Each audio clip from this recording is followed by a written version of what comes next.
Hi, welcome back guys. This is your friend, Parallel Deku. Back with another fanfiction. This is the series of What If Deku Became Rise of Solaris. Now before starting, please give this video a like. And subscribe to the channel if you want more videos like this. Now let's get into the fanfic. Izuku's voice echoed weakly in the quiet apartment as he stepped into the living room, clutching the hem of his All Might-themed pajama shirt. The lights were off, and the only glow came from the muted television screen, still showing highlights from a recent hero battle. His mother, Izuku Midoriya, sat on the couch, her hands folded on her lap, her eyes locked on the screen as if it would answer the questions swirling in her mind.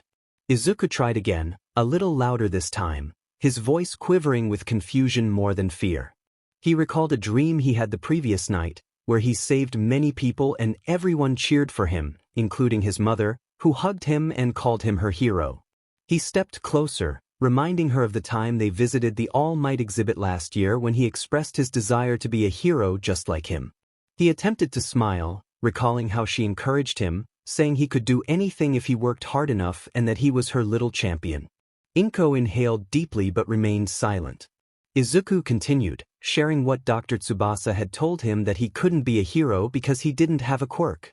He insisted that didn't mean he couldn't try, seeking her affirmation. When he asked if she remembered their shared moments, her eyes, red from exhaustion, finally turned toward him, revealing the weight of her unspoken worries. She softly questioned why it had to be him, her tone more tired than angry, cutting deeper than any reprimand. She revealed that she had prayed every day since he was a baby for him to be special, to have anything that would allow him to shine. Izuku took a trembling step forward, expressing his belief that he could still shine, even without a quirk. But Izuku quickly shook her head, explaining that it wasn't just about trying anymore. Being quirkless meant the world wouldn't accept him, that he would get hurt and be cast aside. She had only wanted him to be normal and safe, free from ridicule and pity. Izuku whispered that he was still himself and still wanted to help people, even if it was just one person at a time. Izuku's voice broke with desperation as she questioned what would happen when people looked at him and dismissed him. She spoke of the harsh reality for those without a place in society, how they were forgotten and left to fall. Izuku lowered his head, feeling the weight of her words. He had hoped she would still believe in him, but she admitted she wanted to, yet didn't know how anymore. A long silence enveloped them, the television continuing to play highlights of a pro-hero lifting rubble from a collapsed building. Izuku's voice was barely audible as he asked if he had done something wrong. Izuku's breath caught, and she stood abruptly, walking past him toward the hallway, instructing him to go to bed. Her tone was firm and distant, leaving Izuku alone in the living room, feeling the weight of the world on his small shoulders. He glanced at the screen, where the hero smiled proudly as citizens cheered, then turned away, walking slowly to his room, his footsteps heavier than they should have been for a child. He whispered to the dark hallway that he still wanted to be a hero, even if no one believed in him, even if his mother didn't. Years later, he reflected on that day when the doctor's words came out casually, as if discussing the weather. His mother's expression changed subtly, a twitch in her eye and a hesitation in her voice, as if the hope she had carried had quietly died. She never looked at him the same way again, and he felt the impact of being quirkless. From that moment he became less than everyone else. At first, he wore his All Might backpack proudly and tried to smile when kids talked about their powers. He clapped and cheered, unaware that the rules had changed. But soon, he noticed the way they looked at him differently, not with hate but with pity and contempt. Teachers stopped calling on him during discussions about hero careers, and he was excluded from quirk training games. The desks around him always had a little more space, as if being quirkless was contagious. Then there was Katsuki, who called him Deku, a name that stuck like tar. Once friends, they had played together and shared dreams, but after the truth came out, Katsuki withdrew, replacing smiles with mockery and shoves. To someone powerful like him, Izuku was an insult to everything he believed in, reaching for the same stars without wings. The world didn't openly hate quirkless people, it simply forgot them. They were pushed to the background, given side jobs, and reminded of their place. Heroes were for those with power, and hope was for those with potential. People like him were background noise, statistics that didn't make it into motivational speeches. The first time he saw a video of All Might saving people with a smile, he felt inspired.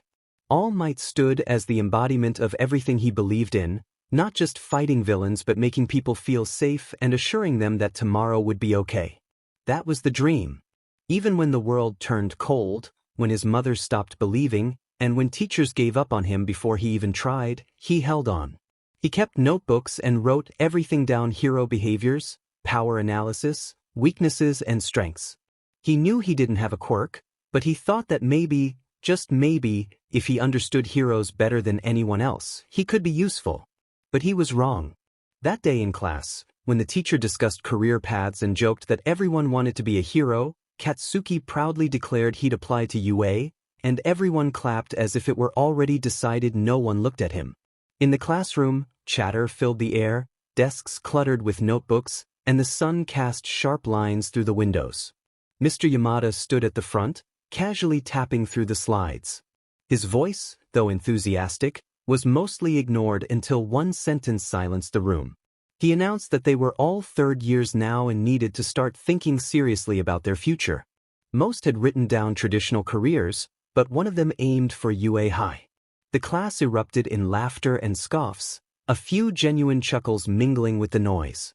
Mr. Yamada tried to keep the mood light, but someone had already seen the name on the form. The question echoed through the room, mocking him. Who was foolish enough to think they could get into UA without a quirk? Dozens of eyes landed on Izuku Midoriya. He froze. His fingers twitched against the desk, and his notebook, once a source of pride, felt impossibly heavy. The green ink he had used to draw out battle scenarios and analyze hero tactics now seemed childish and useless. Bakugo's chair scraped back loudly as he stood, his voice dripping with disdain as he declared that he didn't want to be associated with that nerd. He questioned whether someone quirkless could ever be a hero. The room fell silent, but not out of respect. They were waiting, hungry for more. Bakugo didn't disappoint. He called Izuku worse than a joke, a delusion, and mocked him further, knowing about his struggles and using that knowledge to belittle him even more. Izuku didn't respond. He wanted to say something, anything, but the words wouldn't come. He stood there, face blank, as Bakugo walked away without looking back. When class ended, Izuku packed his things slowly, waiting until the room had mostly emptied. Bakugo remained, leaning against the windowsill, arms crossed, his expression unreadable at first. Then he approached, face close, devoid of laughter. He told Izuku he wasn't just a loser but a parasite, clinging to a dream that wasn't meant for him. He suggested that if Izuku truly wanted to be a hero, he should do the world a favor and jump off the roof, hoping that maybe in his next life, he'd be born with a quirk. Izuku couldn't move or breathe. The silence screamed, and the throb in his chest drowned everything else. He couldn't cry or flinch, just stood there as Bakugo left. When the last echo of footsteps faded, Izuku sat down in the now empty room, clutching the corner of his hero analysis notebook tightly. The words UA application form stared at him like a cruel joke. For the first time, he wondered if maybe Bakugo was right. That was the moment it truly hit him. It wasn't just about not having power, it was about the world deciding that, because of that, he didn't have worth. He walked home alone that day, knowing Katsuki and his friends were still mocking him behind his back, probably waiting to rough him up again. His notebooks felt heavy in his bag, filled with notes he once thought might matter, but they didn't anymore. Because not everyone is born equal. Some are born with power, some with influence, and some with nothing at all. While they're all told to chase their dreams, only a few are given the tools to reach them. The rest are left to watch, to wish, and to wonder why they were born broken. But even then, even with all of that pressing down on him like an unshakable weight, he still wanted to be a hero. Not because he thought he could win, but because he believed someone needed to try. When he got home, his mother's voice cut through the silence. She asked what he was holding, and her words felt cold and sharp, like glass breaking beneath bare feet. He had just returned from his part-time job at a thrift store, where he was told to avoid any hero nonsense. The house was dark, as it always was, with the curtains drawn and the smell of instant noodles lingering in the air. He moved quietly toward his room, feeling invisible, a habit formed over years. But she was waiting. Outside his door, she held his UA registration slip, crumpled and wrinkled as if she had wanted to crush it but hadn't found the strength. She asked again what it was, her voice calm and detached, like someone reading instructions. He couldn't answer at first, his heart pounded in his ears. She pressed him for an answer, and after a moment, he managed to say it was his application to UA. Her only response was a single word: why? Not how or when, just why. He looked at her, really looked, and saw the weariness in her eyes. She used to smile and call him her little all-might, but that felt like a lifetime ago. He told her he wanted to be a hero, but she laughed quietly, not from amusement but disbelief. She questioned if he hadn't grown out of that dream yet, reminding him that he was quirkless. How many times must it be said before understanding dawns? The world of UA is not for someone like him.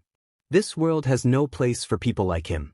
It was time to wake up. This was not a comic book. Izuku felt his voice falter, small against the weight of her words. He had studied, trained, and learned so much despite not having a quirk. She scoffed at him, dismissing his efforts. Memorizing facts did not make one a hero, nor did working part-time at a store and pretending with notebooks make him worthy of UA. He was just a child pretending to be something he was not. His fists clenched tightly. He had taken that job because she wouldn't help him. He had learned to cook because she had stopped making meals. He had patched his own clothes, fixed the heater when it broke, and bought his own school supplies. She had given up on him the moment the doctor said he lacked a quirk. Her voice rose, sharp and venomous, as she snapped back at him. It hadn't been easy for her, watching other mothers brag about their children while hers remained silent. She had watched him get hurt, laughed at, and pushed around every day. She felt powerless to protect him and chose to step back, to stop pretending, because it hurt too much to hope. He took a step back, her words hitting him like blows. He questioned if she had decided to stop being a mother too. For a fleeting moment, he thought he saw something in her eyes: regret, perhaps, or shame, but it vanished too quickly to grasp. She whispered that he had no idea what it was like to watch a child chase a dream that would never come true. He quietly replied that she had no idea what it was like to be that child. He described waking up every day in a house colder than the outside world, going to school and being reminded of his inferiority, returning home to be ignored, and working tirelessly just to afford a notebook or a meal while she turned her back on him. He never asked for a quirk, he just wanted her to believe in him. Silence enveloped them, heavy and solid. He suggested she could rip up the registration slip, burn it, or throw it away, but he was still going to UA. Even if he had to crawl through the gates, he wouldn't give up, even if she already had. She looked down at the paper in her hands, then back at him, stating flatly that he would die chasing that dream. He replied that he would die trying. He walked past her into his room and shut the door behind him. The air inside felt thicker than before. He sat at his desk, opened his notebook, and stared at the blank page. His hands shook, his eyes burned, but he didn't cry. He was past that. After another day at school, he was reminded once more of his place. The same jeers, the same whispers, and the same notebook thrown out the window. The teacher had praised Bakugo again, top of the class, strongest quirk, future #1. Meanwhile, he was just the quirkless kid scribbling in his hero fanboy diary. They didn't even call him by name anymore, only laughed when he picked up his book and muttered thanks to no one. The sun was still shining, but it felt dim as he walked alone, head down, hands in his pockets. The city buzzed with life, heroes soaring through the sky, sirens in the distance, and crowds cheering somewhere far off. It was a world he could see but never touch, a glass barrier he couldn't break no matter how hard he pounded on it. As he passed under the overpass, he heard a splash. At first, he thought it was a busted pipe, but then the smell hit him: rotten sewage mixed with something alive. He saw it then, a mass of slime, thick and churning, bubbling as if it had a heartbeat. Before he could react, it lunged at him, revealing eyes, teeth, and a face grinning as if it had already won. It snarled at him, thanking him for the body. He didn't scream. His body froze as it wrapped around him, tight and suffocating. He couldn't breathe or move. He thought he was going to die right there. No quirk, No strength, no chance. Then, a powerful force slammed into everything around them. The slime burst apart as if hit by an invisible truck. He collapsed to his knees, gasping and coughing, slime dripping from his uniform. A voice rang out, declaring that he need not fear. He looked up to see All Might, the symbol of peace, the man who had saved the world countless times. The reason he still had dreams. And he was smiling right at him. All Might scooped the villain into bottles, laughed, and patted his shoulder, making everything feel okay again. Just as he was about to leap away, Izuku stammered, asking him to wait. He grabbed All Might's leg just as he jumped. The wind rushed past his face as they landed on a rooftop. He collapsed again, still wheezing. All Might looked at him, confused but not angry. Izuku gasped out that he had so many questions. All Might held up a hand, scanning him carefully, and urged him to make it quick, as time was not on his side. He hesitated, his mouth dry, but he had to ask if someone like him could be a hero too. All Might blinked, confused by the question. Izuku explained that he didn't have a quirk but wanted to be like him, to save people with a smile, to be a hero who made others feel safe just by showing up. He knew he wasn't strong or fast or special, but if he trained hard enough and worked harder than anyone else, could he still be a hero? For a moment, All Might didn't answer. He simply looked at Izuku, his expression unreadable. Then he sighed and turned away, quietly stating that being a hero was not just about desire. Without a quirk, he was putting his life and others at risk. He needed power. Reality was cruel, and some dreams just weren't meant to come true. Izuku stood frozen, wanting to scream, wanting to cry, but all he could do was stare at the man he had idolized his entire life as he walked away. Just like that, the last thread holding his dream together snapped. Time passed, and he found himself standing on top of a tall building in an old industrial area near Mustafu, a place most people no longer bothered to visit. The wind carried the scent of rust and oil, and the air was heavy with silence, punctuated only by the distant sound of a train horn or the soft humming of electrical wires. This building, this forgotten rooftop, felt like the edge of the world. Having quit my job at the thrift store, nothing mattered anymore. That place was merely a reminder of my position in the world at the bottom. Stocking shelves filled with items nobody wanted, being treated as if I were less than nothing, and earning just enough to eat and return to a place that didn't feel like home. It was a place where the person who raised me couldn't even look me in the eye. She was right, my mom. She always said I was wasting my time, that dreaming of becoming a hero would only lead to disappointment. At first, I didn't want to believe her. I told myself she was just scared, worried for me. But when I came home that day with the UA registration slip and she looked at me as if I had lost my mind, I finally began to understand. Even All Might, the man I had idolized my entire life, had told me to stop dreaming. He said a quirkless boy couldn't be a hero. He looked me in the eyes and spoke the truth, cold, plain, and final. So, she was right. My mom was right. Bakugo was right. Society was right. Being quirkless wasn't just a minor inconvenience. It was a full stop, a dead end, a label that marked me as useless, powerless, and hopeless. Being quirkless was just another word for being nothing. Why had I been so foolish for not seeing it sooner? Why did I keep holding on to hope? Why did I let myself believe that effort mattered more than power? That I could be the exception in a world designed to leave people like me behind? Why had I been so delusional? Even All Might couldn't pretend for my sake. He had to knock some sense into me. And the worst part? I thanked him for it. I smiled through my tears and expressed my gratitude like a fool because a part of me still clung to whatever little validation I could get from him, even if it was just a pat on the head and a few crushing words. I was truly an idiot. Maybe Bakugo was right. Perhaps I should follow his advice. He often said that if I wanted to be a hero so badly, I might as well jump off a roof and hope for a quirk in my next life. He laughed when he said it. Everyone laughed. I laughed too, always treating it like a joke, even though it gnawed at me each time. But it wasn't a joke now. I stood at the edge, looking down at the broken concrete below, wondering how long it would take, if it would hurt, and if anyone would care. Maybe I'd be a passing headline. Perhaps no one would even find me, assuming I was just a quirkless loser who couldn't handle it anymore and moved on with their lives. I closed my eyes and let the wind brush against my face. It was cold and a little sharp. I imagined it pulling me forward, as if the world itself was saying, "It's time." I took a step forward.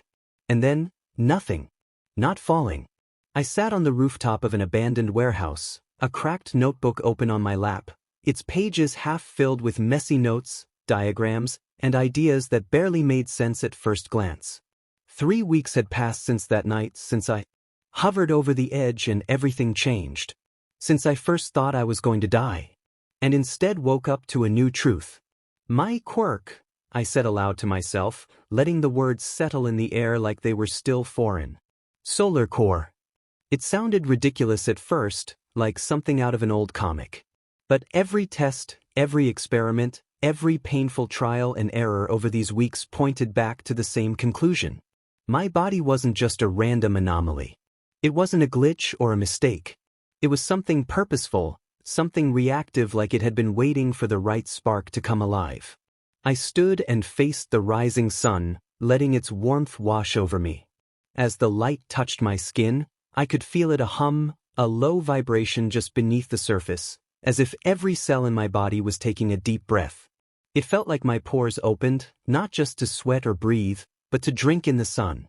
My arms tingled. My spine straightened. The fatigue from the previous night's training faded away, as if I had just woken from the best sleep of my life. Every time the sun touches me, it's like my cells go into overdrive. They're absorbing the light and breaking it down, not just for energy but for fuel. Pure power. It's like I have solar panels under my skin, storing sunlight in my body's core.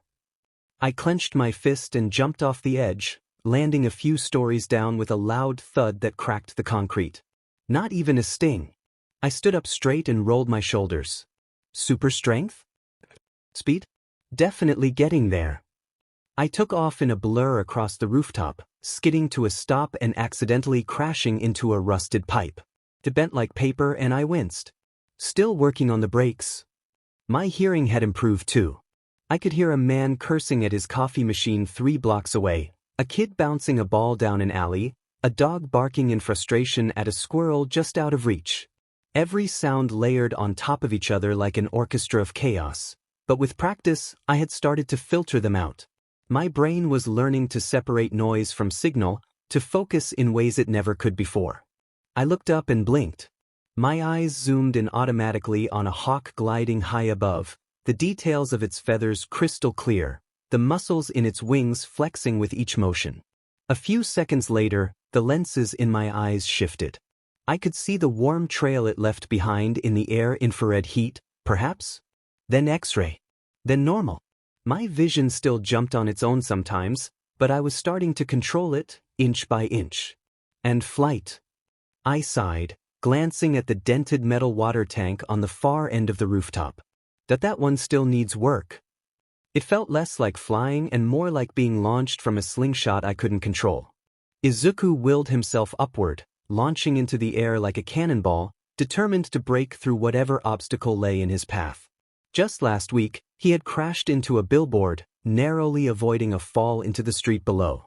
2 days prior, he had burst through a 5th-story wall, startling a flock of pigeons. He decided to try again, backing up and focusing on the energy surging in his chest, the light dancing through his veins. He crouched, launched himself, and hovered for a moment, maybe 2, before wobbling like a tipsy bee and rocketing forward. In a chaotic flurry, he smashed through an old rusted pipe, bounced off a broken ventilation, and landed in a pile of crates with a loud crash.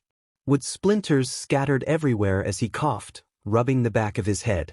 Despite the mishaps, a smile crept onto his face. He stood, brushed off the debris, and returned to his notebook, which was filling with data, observations, sunlight absorbed per hour, maximum output duration, and a section labeled solar overload symptoms, tracking the moments he nearly blacked out from the rush of power. He reminded himself that he was still figuring it all out, but was resolute in his belief that he was not nothing, not quirkless, and not broken.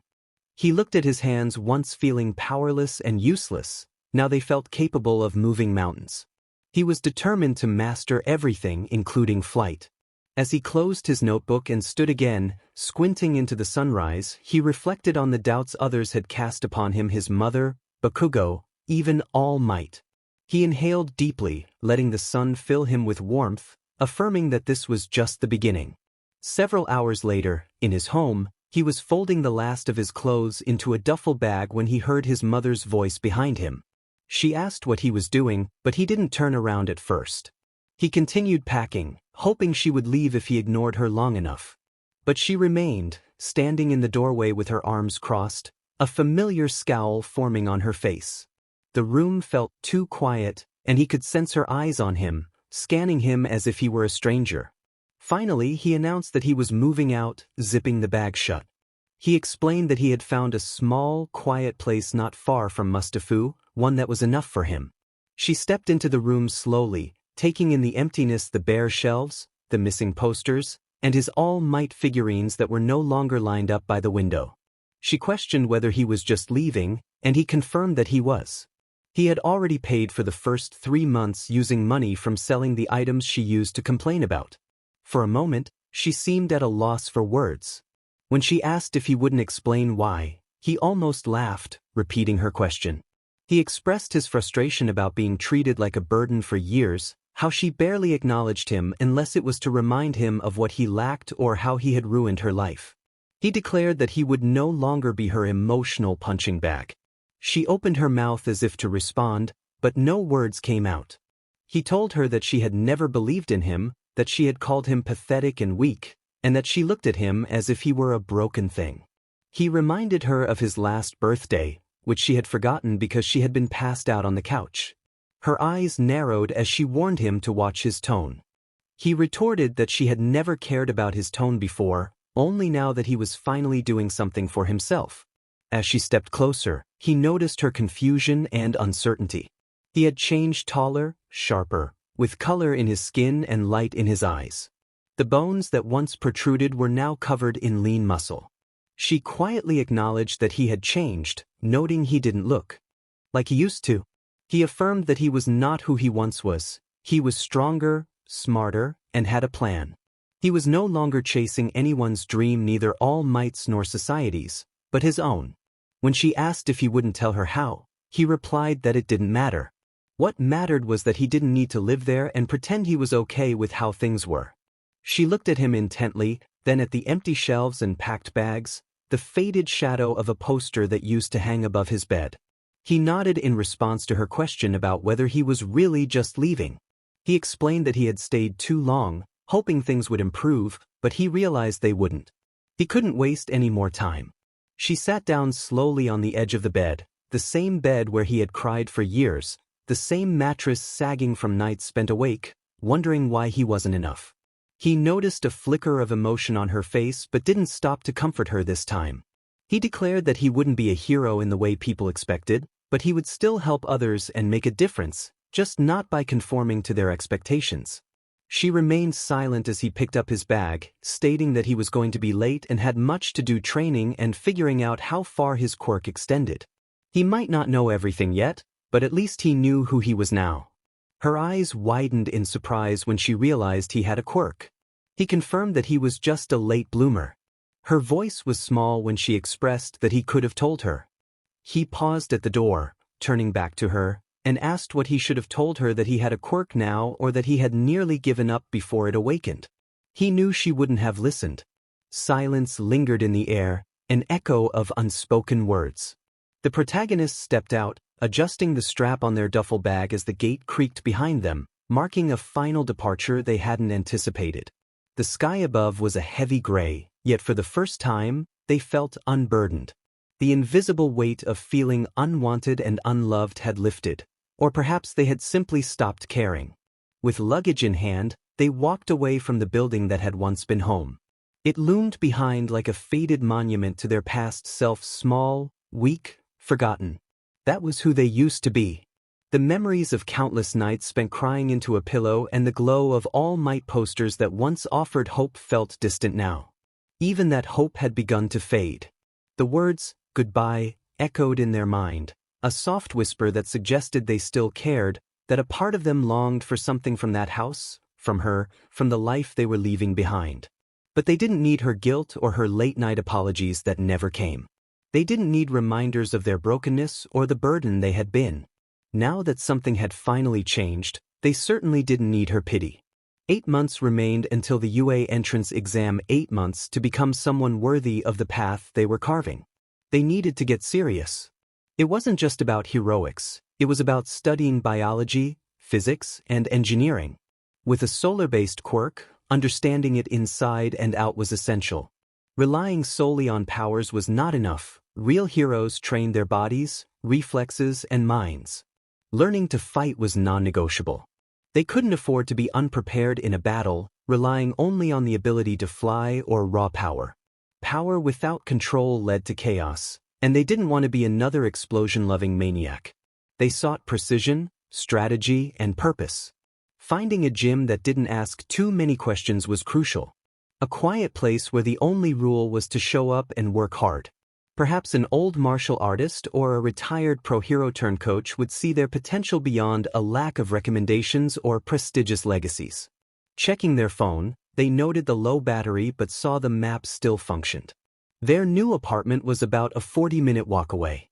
A stop for food seemed wise. The fridge in the new place would likely be empty, and starting their first night on an empty stomach wasn't ideal. A small store across the street caught their attention. As they approached, a cold sensation hit their face, followed by another.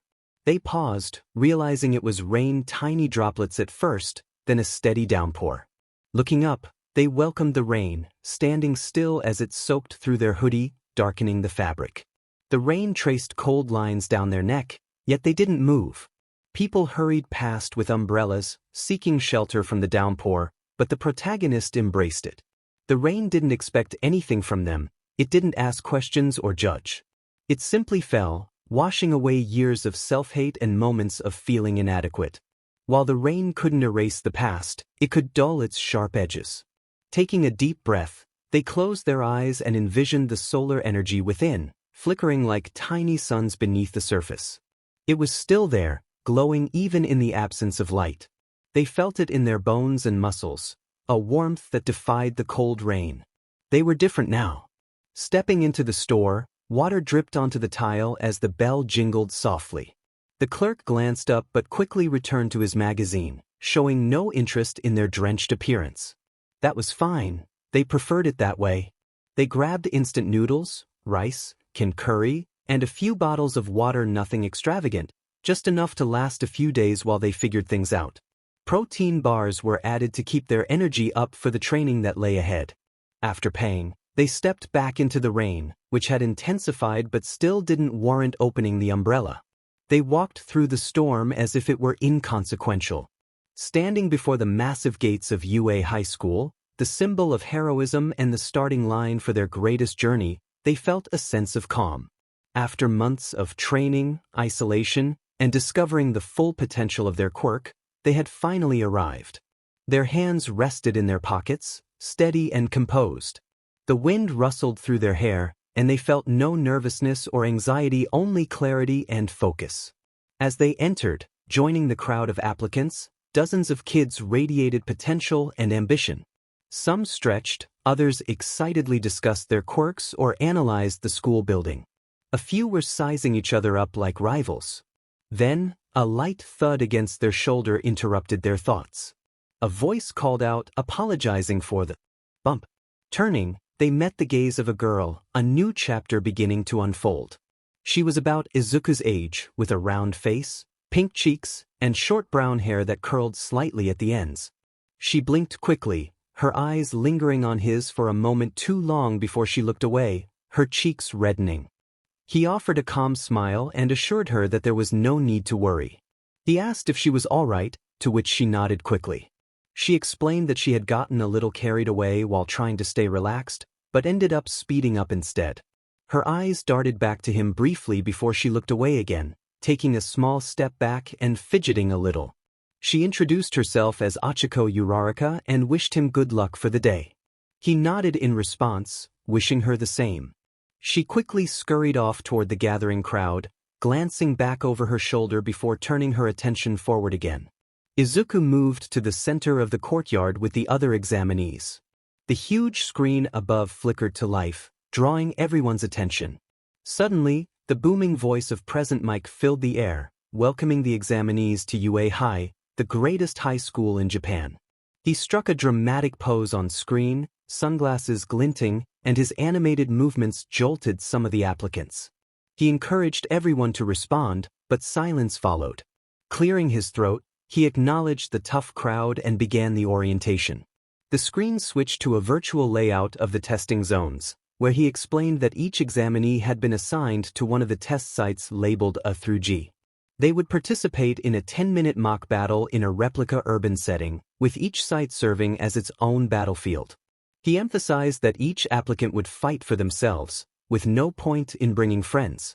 Present Mic explained that they would be taking out fake villains for points, detailing the 3 types of robots: 1-pointers, 2-pointers, and 3-pointers, which were scattered around the field. He encouraged them to smash, crash, and blast their way through to earn as many points as possible. As images of the robots appeared on the screen, he warned them about a 4th type, the 0-pointer, a massive robot that towered over buildings, crushing pavement with each step. He advised that it was not worth any points and should be treated as an obstacle, urging them to run. Laughter erupted from the speakers. Izuku felt someone step next to him and glanced sideways to see a boy with glasses adjusting his frames, looking precise and focused. The boy raised his hand, and Present Mic called on him. The boy, Tenya Ida, spoke sharply, pointing out a misprint on the handout regarding the types of villains. Present Mic smirked and clarified that the 0-pointer was indeed real but did not earn any points, advising everyone to keep their eyes open. Tenya frowned but remained silent. Izuku observed him for a moment, noting that he didn't seem like a bad guy, just a bit too intense. He was accustomed to being around people like Bakugo, and this boy was nothing in comparison. Present Mic continued, explaining that they had 10 minutes in the battle zone and that judges would be watching for judgment, movement, decision-making, and valor. He emphasized that heroes needed both brains and heart. The screen cut off, and the staff began guiding them to their respective testing zones. Izuku walked calmly, his nerves under control. The sun was high, and he felt its warmth sinking into his skin, fueling him gently. He felt ready. They lined up in front of the massive gate of Test Site B, which resembled the entrance to a theme park more than a battlefield. The atmosphere was heavy, with everyone around him stretching and muttering strategies under their breath. He stood still, breathing evenly. Nearby, he sensed eyes on him again. Achiko was a few meters away, smiling nervously when their gazes met. He nodded once, giving her a reassuring look, and she appeared relieved. Suddenly, the boy behind him stepped up, addressing Izuku firmly about his expression toward Achiko, calling it disrespectful behavior at UA. Izuku calmly interjected, clarifying that he wasn't glaring and that they had simply bumped into each other earlier. The boy blinked, taken aback by Izuku's tone, and apologized for the misunderstanding before stepping back into line. Later, Izuku walked home with a plastic grocery bag in each hand, the soft crinkle of plastic mingling with the distant hum of evening traffic. The sun dipped beneath the horizon, casting the streets in a soft orange glow that made everything feel cinematic. The bags were somewhat heavy, containing a carton of eggs, 2 packets of ramen, a bottle of soy sauce, and marinated chicken thighs in one, while the other held green onions, miso paste, tofu, and cans of mikan juice. He planned to make miso ramen that night, feeling he had earned it. As he adjusted the weight in his arms, he turned down a quieter street, allowing his thoughts to roam. He hoped Achiko and the frog girl were okay, regretting that he hadn't checked on them after the exam. Everything had happened so fast. One moment he was flying through the air, taking down robots, and the next he was catching a falling 0-pointer's foot as if it were a soccer ball, then crushing it effortlessly. Yet, instead of feeling proud, he found himself staring down at the sidewalk, anxiety creeping in. What if he didn't pass? What if he caused too much damage? What if points were deducted for robots he destroyed that weren't attacking anyone directly? He didn't know the rules. What if he blew his chance by getting carried away? He shook his head and sighed, trying to dispel the negative thoughts. He reminded himself that he had done his best, that he had saved someone, even multiple people, and hadn't hurt anyone. That had to count for something, right? But the doubts still gnawed at him, and he longed to feel excitement instead. Izuku wanted to go home, look at himself in the mirror, and acknowledge his achievement. However, all he could think about was the silence that awaited him in his apartment. Normally, he would be eager to share his success with someone, to discuss every detail and revel in the excitement. But who could he turn to? Inko, his mother, came to mind. He loved her dearly, but after the whole quirkless ordeal, things had changed. She had grown quiet and distant, as if every glance at him reminded her of her own disappointment. She had once encouraged him, believed in him, but now their relationship felt strained. Then there was Bakugo. No, that was out of the question. Bakugo would only mock him, likely accusing him of copying someone else's quirk or pretending to have one. Izuku hadn't even told him about his quirk. After years of bullying, he felt no obligation to share anything with Bakugo. As he stood there, 2 bags of groceries in hand, a wave of loneliness washed over him. He realized he had no one to celebrate with, no one to share this moment of triumph. He had trained hard for months, pushing himself beyond his limits, enduring the pain alone. Now, with the exam behind him and the adrenaline fading, he felt the weight of solitude. He resumed walking, slower this time, passing a group of children from another school who were laughing and enjoying their day. Their carefree joy contrasted sharply with his own feelings of isolation. It struck him like a cold breeze, simple and true. He had no one to text, no one waiting for him at home, no one curious about how he had done. He turned the corner and climbed the stairs to his apartment, taking each step slowly, careful not to let the groceries swing too much. Once inside, he locked the door and placed the bags on the counter. The silence enveloped him, heavy and oppressive. He stared at the food he had bought, feeling as if it didn't belong to him. He wanted to cook something special, something memorable, but suddenly he had no appetite. Leaning against the counter, he rested his head on his arm and questioned whether he had passed the test. He needed to believe he had, but even if he did, who could he tell? Meanwhile, Achiko flopped back onto her futon, arms spread wide as if she had just finished a marathon. Her small apartment was modest, with bare walls and a stack of textbooks in the corner, but it was her space. The ceiling fan turned lazily above her, barely stirring the air. She had tossed her bag near the door, one shoe half off and the other still tied. As she stared at the ceiling, her heart raced, not from the exam but from thoughts of him. She groaned and covered her face with her hands, realizing she had forgotten to ask for his phone number. The memory of the boy in the tracksuit flooded her mind, the one who had soared through the air, effortlessly stopping the zero-pointer. What was his name again? Midoriya, she whispered to herself, feeling warmth rise in her cheeks. Izuku Midoriya. The name felt like a secret she wasn't quite ready to share. Sitting up and hugging her knees, she reflected on how handsome he had been. It wasn't just his looks, there was something captivating about the way he moved, as if he didn't fully grasp his own strength. When he had saved that girl, she remembered how he had swooped in and caught the robot with ease. Thinking back to the start of the day, she recalled her own nerves, the weight of the entrance exam pressing down on her. But then she had seen him, standing there, just as anxious as she was, holding back as if he didn't belong. And then he started flying, she murmured, the image etched in her mind. A blur of motion, a thunderous boom as he broke the sound barrier, with robots exploding behind him like fireworks. She had been in the midst of her own battle when she heard it, felt it, and when she looked up, there he was, hovering effortlessly in the air, calm and focused. How does someone like him even exist? She wondered. He wasn't arrogant, which surprised her. With such power, most would flaunt it, but he seemed determined and serious. When the zero-pointer appeared, he had acted without hesitation, while others fled in fear. He caught it, she said softly, replaying the moment in her mind. The screech of metal, the ground shaking, the collective gasp of the students. He had reached out and grabbed it as if it were a toy, and with a single punch, he had shattered it into pieces as if it had never existed. And then he was gone, like a fleeting breeze. Achiko buried her face in her knees, frustrated with herself for not saying anything, for not stopping him. He had even spoken to her briefly before the exam, but she had been too flustered to say more than a few words. She remembered bumping into him and apologizing, only to be met with his gentle green eyes and kind voice. She barely registered what he said, her heart racing unexpectedly. She lightly tapped her forehead with her palm, reflecting on her missed opportunity. She thought to herself that she should have asked for his name or expressed her gratitude. Now, he probably viewed her as just another random girl he saved.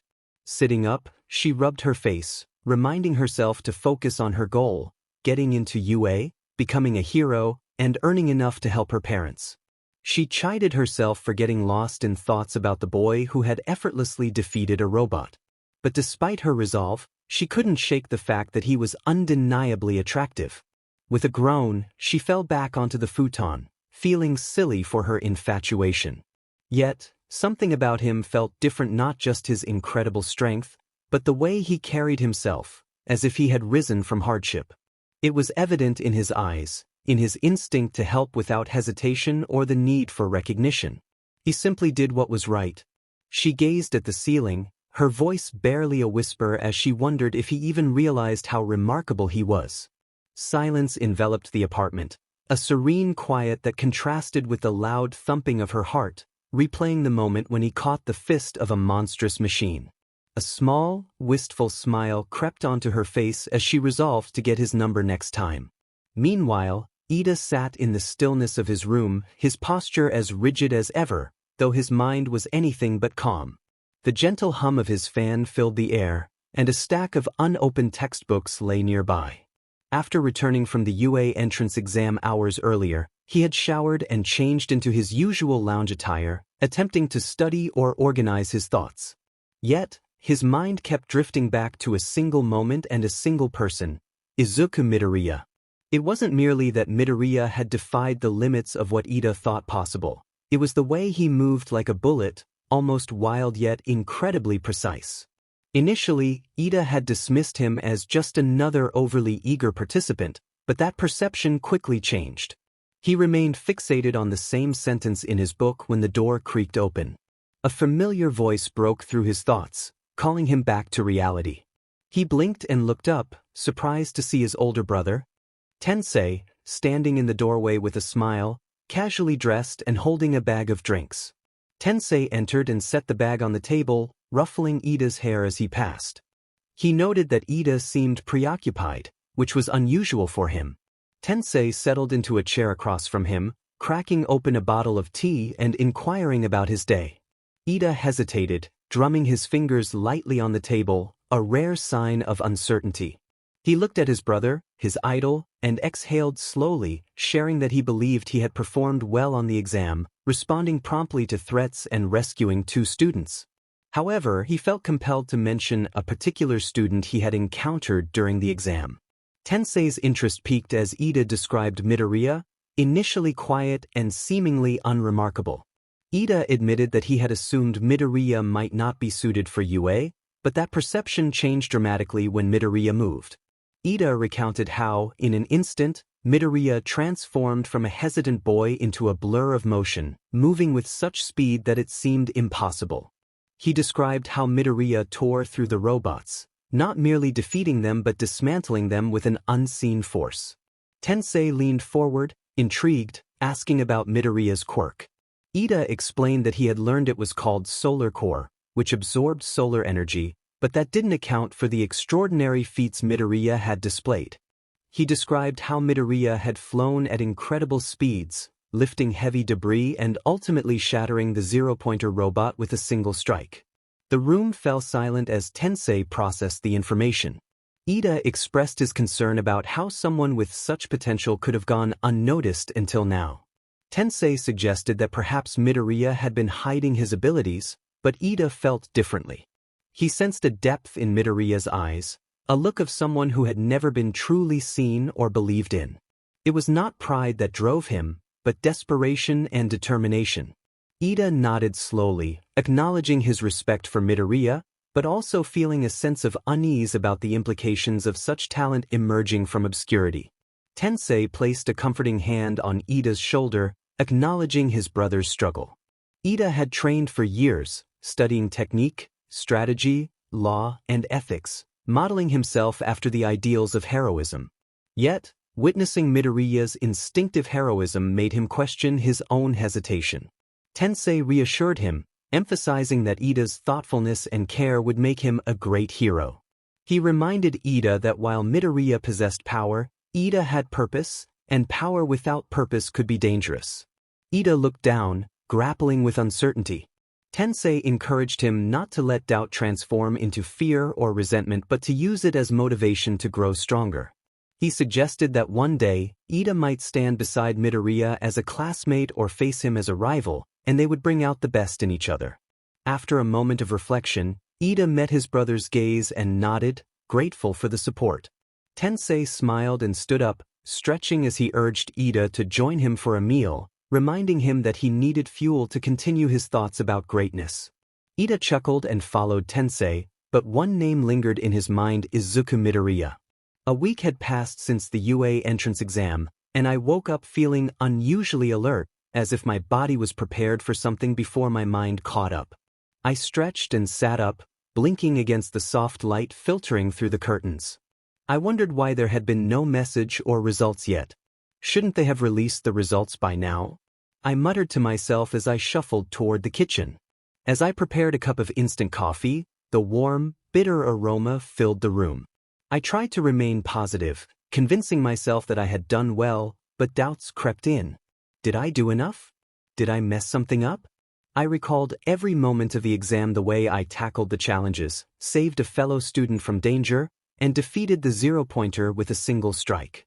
Surely, that had to count for something. Just as I turned to take another sip of coffee, a soft ding echoed through the apartment. My head snapped toward the door, and before I knew it, I was across the room, propelled by my super speed. Activating my X-ray vision, I peered through the door and saw a hovering drone outside. Cautiously, I opened the door and watched as it dropped a small disc into my hands before whirring away. Stepping back inside, I shut the door and examined the disc before settling onto my worn-out couch. As I placed the device on the table, a projection flickered to life, revealing All Might. His golden smile radiated warmth, the same figure I had once idolized. But now, the joy I once felt was replaced by a hollow emptiness. All Might's voice filled the room, announcing that the exam results had been finalized. He praised my performance, stating that I had exceeded every expectation. I ranked in the top 3 for the written portion, and during the practical exam, I broke a long-standing record by scoring a total of 180 points. His words echoed in my mind, a stark contrast to the harsh truth he had once delivered that I couldn't be a hero without a quirk. I had survived because of a quirk that awakened just in time to save me from death, but a part of me remained broken. As the projection ended, silence enveloped the apartment. I stared at the empty space where All Might's image had been, grappling with the weight of his words and the reality of my journey ahead. My eyes drifted toward the disc on the table. Slowly, I leaned forward and turned it off. I stood up and walked to the window, pulling back the curtain. The sun was rising, its warm rays flooding the city with light. I could feel it on my skin, a hum of energy beneath the surface. A week ago, I had been doubting myself, wondering if I had done enough. Now I had my answer. They couldn't ignore me anymore. I was in. Time passed, and I looked in a mirror, finally dressed. This was UA's school uniform. The blazer hugged my frame well, sharp and neat. Standing at 5'8.5", I no longer looked like the scrawny kid people used to whisper about. My body had changed since my quirk awakened. I had a lean, athletic build now, like someone who spent hours training instead of just taking notes about it. My skin looked clearer and smoother, as if the stress of being powerless had been scrubbed away. My eyes, once timid and often downcast, now glowed with an emerald hue, filled with determination and drive. My hair, though still messy and tousled, had softened a bit, keeping that wild edge as if it didn't want to be tamed. Staring back at me was a person caught between cute and handsome, someone different from the weakling I used to be. This was going to be my first day, and I thought inwardly with a smile that I could finally be a hero. I left the apartment, locking the door behind me. There was no one to wave me off, no proud parent, no congratulations, just me and the empty silence of a place that had never quite felt like home. It didn't matter, though. I had made it. This was a major step in the dream I had been chasing since I was 4 years old, a dream everyone had once called impossible. My life started now. I got off the train and walked the rest of the way to UA. The towering buildings loomed ahead, polished and futuristic, radiating promise. Finding my classroom wasn't hard. My supervision had already scanned and mapped the entire building as I passed through the gates. I knew where everything was: the cafeteria, the gym, the teacher's lounge, and of course, Class 1A. The morning sun hung high over the UA campus as Class 1A gathered on the training field, their uniforms crisp and postures tense with anticipation. Izawa Shoda stood before them, his tired eyes scanning the group with an air of indifference that did little to mask the calculating sharpness beneath. His capture weapon hung loosely around his neck, and his hands were buried deep in his pockets as if the entire affair bored him. He began, his voice low and gravelly, cutting through the murmurs of the students. Today they would be doing a quirk apprehension test. A ripple of confusion passed through the group. Kirishima, ever eager, raised a hand, questioning the absence of the entrance ceremony or guidance sessions. Izawa didn't even blink, telling them that if they were there to play school, they should transfer out. Heroes didn't get the luxury of easing into things. They would be tested and pushed, starting that day. His gaze flickered across them, lingering briefly on Midoriya, who stood with an unusual stillness, his green eyes sharp and focused. Bakugo scoffed, crossing his arms, expressing his impatience and eagerness to see who was truly worthy of being there.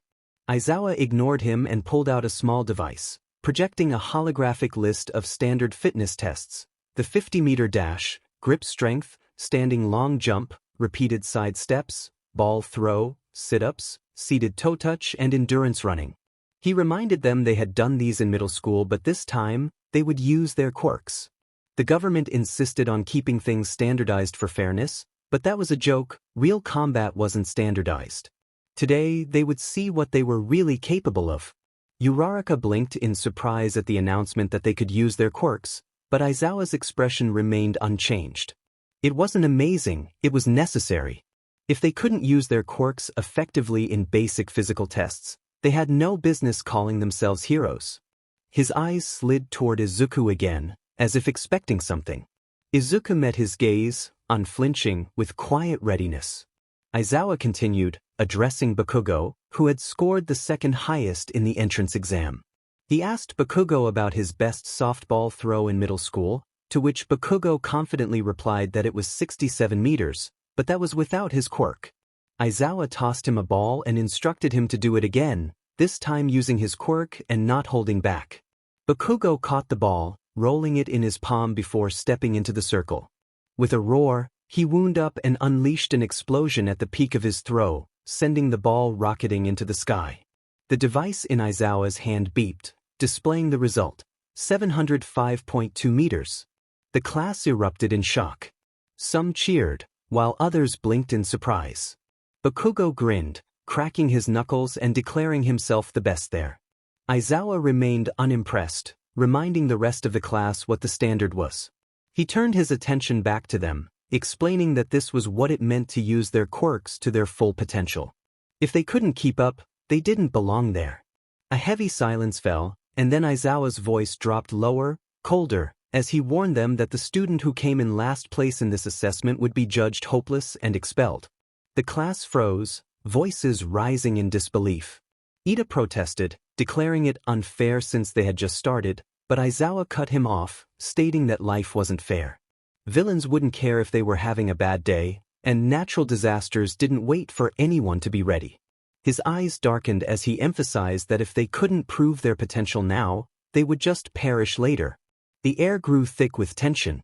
Izuku, still silent, clenched his fists slightly, his expression unreadable: no fear, no panic, just focus. Aizawa's lips curled slightly as he asked if there were any questions. When there were none, he declared it time to begin. With that, the test and the threat of expulsion hung over them like a blade. The early morning sun filtered through the clear glass windows of the training field, casting long lines across the dusty, open terrain where Class 1A had gathered for their quirk apprehension test. The air was still heavy with the tension left behind by Aizawa's blunt announcement. No orientation, no warm-up tours, just performance. There were no exceptions. Standing at the edge of the field with the rest of the students spaced out behind him, Katsuki Bakugo had just launched the softball deep into the sky with an explosion that cracked the wind. The ball arced and eventually dropped down beyond the 100-meter mark. A digital counter on the screen nearby buzzed to life, displaying 705 meters. Some of the students cheered, a few blinked in surprise, but most looked toward the next name on Aizawa's tablet with varying degrees of anticipation. There was a hum of whispers as Aizawa adjusted his scarf. He called out to Midoriya, signaling that it was his turn. Izuku stepped forward confidently, catching the ball Aizawa tossed toward him with a light thud in his palm. The class fell silent, their gazes shifting based on what they had heard or seen during the entrance exam. Some had watched the live feed, while others had only heard rumors. Now, they were all about to witness it firsthand. Aizawa observed Izuku closely, his expression serious. He recalled how Izuku had used his power during the entrance exam and wondered if it had been a fluke or if he could control it consciously. Aizawa needed to determine if Izuku was more than just raw power. If he couldn't control it, he could pose a danger to everyone around him, including himself. Izuku took a deep breath and rolled the ball in his palm. Though he felt awkward under the attention, he was determined. He wasn't intimidated by Bakugo's throw. Instead, he saw it as a challenge. Aizawa gave a small nod, indicating that Izuku could proceed whenever he was ready. With a focused expression, Izuku reeled his arm back. As he engaged his muscles, a faint light shimmered across his skin. He threw the ball, and it vanished in a flash, leaving behind a streak of burning orange plasma that hissed through the sky like a comet. It didn't arc or slow down, it just kept going. Most of the class had to shield their eyes against the sudden brightness. After a moment, the counter beeped, displaying the impressive distance of 1,870 meters. The silence that followed was palpable. Kaminari's jaw dropped, and Kirishima muttered in awe. Even Tokoyami blinked in surprise. Bakugo, arms crossed, clicked his tongue, the tension in his eyes unmistakable. Ida remarked on how Izuku had broken the entrance record, adjusting his glasses in disbelief. Uraraka clapped absent-mindedly before realizing the rest of the class was still in shock, her eyes wide. Shoji expressed his astonishment, saying he couldn't even see the ball, while Shiro noted the plasma trail left behind. Kaminari, still processing, pointed out that Izuku hadn't even wound up much before the throw. Aizawa checked the reading again, turning away from the screen with a rustle of his scarf. He noted that Izuku's ability was not just raw energy, he had directional control, and there were no injuries or signs of strain. So far, everything seemed stable. As the test continued, the class gradually regained its rhythm. Ida was the first to take off in the 50-meter dash, his engines roaring as he clocked in at 3.04 seconds. The others followed suit, with Kaminari managing 5.49 seconds and Shiro close behind at just under 6 seconds. Tokoyami, with his long legs, finished at 4.22 seconds. Then it was Izuku's turn again. He took his position quietly, without any showboating. When the buzzer blared, he moved. Or rather, he vanished. The timer barely registered his movement before it stopped at an astonishing 0.01 seconds. Kaminari exclaimed in disbelief, while Kirishima remarked that it looked more like teleportation than speed. Tokoyami suggested that Izuku hadn't even activated anything. His body seemed to move on instinct, as if it had evolved to do so naturally. Aoyama noted that Izuku's footwork didn't even distort the ground, which was unusual for such a powerful output.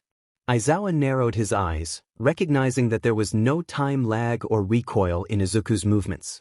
The level of acceleration he displayed should have caused injury if not properly adapted. It was clear that Izuku's quirk was doing more than just boosting him, it was reshaping him internally. Next came the grip strength test. Kirishima set a high bar with an impressive 540 kilograms, but Shoji surpassed even that. When Izuku stepped forward to take his turn, he gently squeezed the handle, and the machine gave a strangled beep before crumbling with a sharp crack. Bits of its frame split apart, and a puff of smoke rose from the core. Izuku blinked down at the fragments, surprised and apologetic. Mineta whispered in awe about how the machine had crumbled like wet clay, questioning Izuku's strength. Uraraka stared in disbelief, recalling how she had thought he looked somewhat soft when they first met. Shoji commented that Izuku appeared like a model but moved like a war machine. Koda quietly stepped away after his own attempt, casting Izuku a look of awe and confusion. Even Aoyama, who usually maintained a composed demeanor, looked genuinely humbled. During the side jump, Izuku barely shifted his weight. His feet hardly touched the ground between each burst, moving effortlessly between the flags like light refracted off water. Aizawa knew the readings would be exceptional again, but the other students were not idle. Kirishima gave his all, shouting encouragements regardless of his own performance. Shiro cracked jokes even as he stumbled during the repeated side steps. Kaminari accidentally shorted out one of the monitors during his electric burst challenge, scratching his head with an apologetic grin while Jiro rolled her eyes nearby. Shoji dominated the raw strength categories while being careful not to overshadow the smaller students. Tokoyami remained cool and composed, his shadow moving with eerie precision during a reflex segment Aizawa had added at the last minute. Even Mineta tried to stay competitive, attempting to swing through the air with his pop-off ball, though he ultimately failed. Despite everyone's efforts, Izuku's scores continued to turn heads. Each time he stepped forward, there was a palpable weight in the air, a presence that commanded attention. Yet, he never acted smug. Instead, he seemed increasingly flustered by the compliments, bowing quickly and muttering thanks, looking as if he wished to disappear. When the tests concluded, Aizawa stood before the class again, scanning the screen on his device. He announced that no one would be expelled, explaining that it had been a rational deception to see how they handled pressure. The students exhaled collectively, some groaning and others laughing, while Shiro dramatically fell to his knees. Aizawa continued, emphasizing that the tests had been real and that this was the level of performance they would be expected to maintain and improve if they wanted to stay at the academy. That includes you, Midoriya. Izuku nodded quickly, his expression serious. Behind him, Bakugo stood with his arms crossed, his knuckles white. He hadn't said a word all day, but he had seen everything. For the first time in years, the fire in his eyes wasn't just rage, it was fear and something much worse, recognition. The classroom buzzed with conversation, low murmurs flowing like waves as everyone gradually settled into their seats. Izuku's heart still hadn't quite caught up with everything that had just happened. From the apprehension test to Aizawa-sensei's strict methods, and the way everyone had stared at him during each test, it felt like a whirlwind. He tried to keep his head down as he took his seat, glancing around the room. Most of the students were still sneaking looks his way, some with curiosity, others with a trace of awe. Even Bakugo, sitting several rows back, was quiet. That alone was unnerving. Izuku gripped the edge of his desk and exhaled slowly. After the last trial ended, Aizawa-sensei had simply told them to head back to class, but his expression lingered in Izuku's mind. He hadn't looked as disappointed as before. If anything, there was a hint of approval in his tired gaze. Kaminari leaned forward from behind Izuku with a wide grin, exclaiming how insane the ball throw was, joking that it might have broken the sound barrier. Shiro nodded beside him, adding that it seemed to leave a heat trail. All eyes drifted to Izuku again. He scratched the back of his head sheepishly, trying to smile, though he could feel the blood rushing to his cheeks. He explained that his quirk was essentially photosynthesis, allowing his body to absorb sunlight and convert it into energy, making him stronger and faster. Kirishima, wide-eyed, exclaimed that Izuku had crushed the grip strength meter like it was a soda can, calling it totally manly. Ashido laughed, swinging in her seat and folding her arms, saying it made sense he broke the entrance exam score record, comparing him to a solar-powered tank. Jairu blinked in surprise, asking if he really broke the record. Tokoyami glanced at Izuku and nodded, stating that his feats during the entrance exam were formidable, a true display of heroism. Izuku wasn't sure how to respond to all of that. He smiled weakly, cheeks burning hotter than ever, and shrank a bit in his seat, feeling overwhelmed by the attention. That's when Ida stood up, straight as always, pushing his glasses up the bridge of his nose. He suggested that the female students introduce themselves, emphasizing the importance of knowing and respecting their classmates. The girls exchanged glances, some raising eyebrows, others chuckling softly. Achiko cheerfully introduced herself, expressing her desire to become a pro-hero to give her parents a better life, explaining her quirk, zero gravity. Next to her, Tsuyu waved, introducing herself as Tsu and explaining her quirk, frog, which allowed her to mimic a frog's abilities. Mina leaned back in her chair, grinning as she introduced herself and described her quirk, acid, which allowed her to secrete and control acid. Jairu spoke up in her usual low tone, explaining her quirk, earphone jack, which allowed her to amplify sound waves. Momo introduced herself with a courteous bow, explaining her quirk, creation, which enabled her to create any non-living material. Toru's voice rang out from nowhere, introducing herself as the girl with the quirk of invisibility. Izuku nodded along, trying to remember all the names. The room began to feel alive, not just a collection of elite students, but classmates, people he could talk to. Eventually, the bell rang, signaling the end of the day. Everyone stood up, stretching and gathering their things, buzzing with the energy of shared excitement and nerves. Izuku lingered a little longer, trying to sort his thoughts, when he felt a hand clap his shoulder. Kirishima grinned and told him he was all right, suggesting they exchange numbers. Izuku agreed, and soon Siro and Kaminari joined in, expressing the need to keep in touch as classmates. That single sentence echoed in Izuku's chest like a warm pulse. Classmates, friends. He typed in his number, not trusting his voice. He never thought he would have something like this, especially after years of feeling alone and being told he couldn't be a hero. Just as he was about to slip his phone into his bag, he noticed two figures approaching. He looked up and nearly choked. Achiko and Tsuyu stood there, hesitating for a moment before stepping closer, both fidgeting with pink-tinged faces. Achiko started to thank him for what he did during the entrance exam, while Tsuyu added that he had helped them, even though he didn't have to.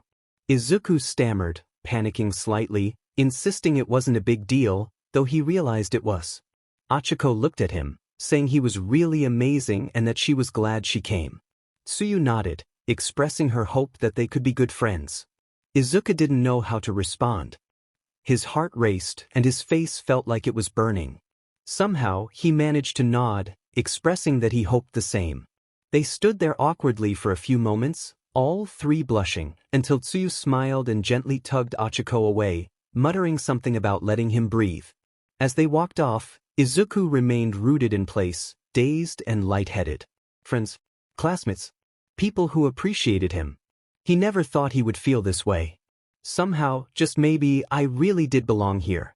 Aizawa entered the quiet office with his usual lazy gait, hands stuffed into his pockets, scarf hanging loosely around his neck. The scent of fresh coffee lingered in the air as Principal Nizu sat perched on his chair, tail swaying rhythmically as he glanced over some documents. Across the room, Toshinori Yagi, known as All Might, stood with arms crossed, his posture stiff despite the gentle expression on his face. Nizu began with a bright but curious tone, inquiring about the quirk apprehension test. Aizawa exhaled through his nose, leaning against the wall near the door without bothering to sit.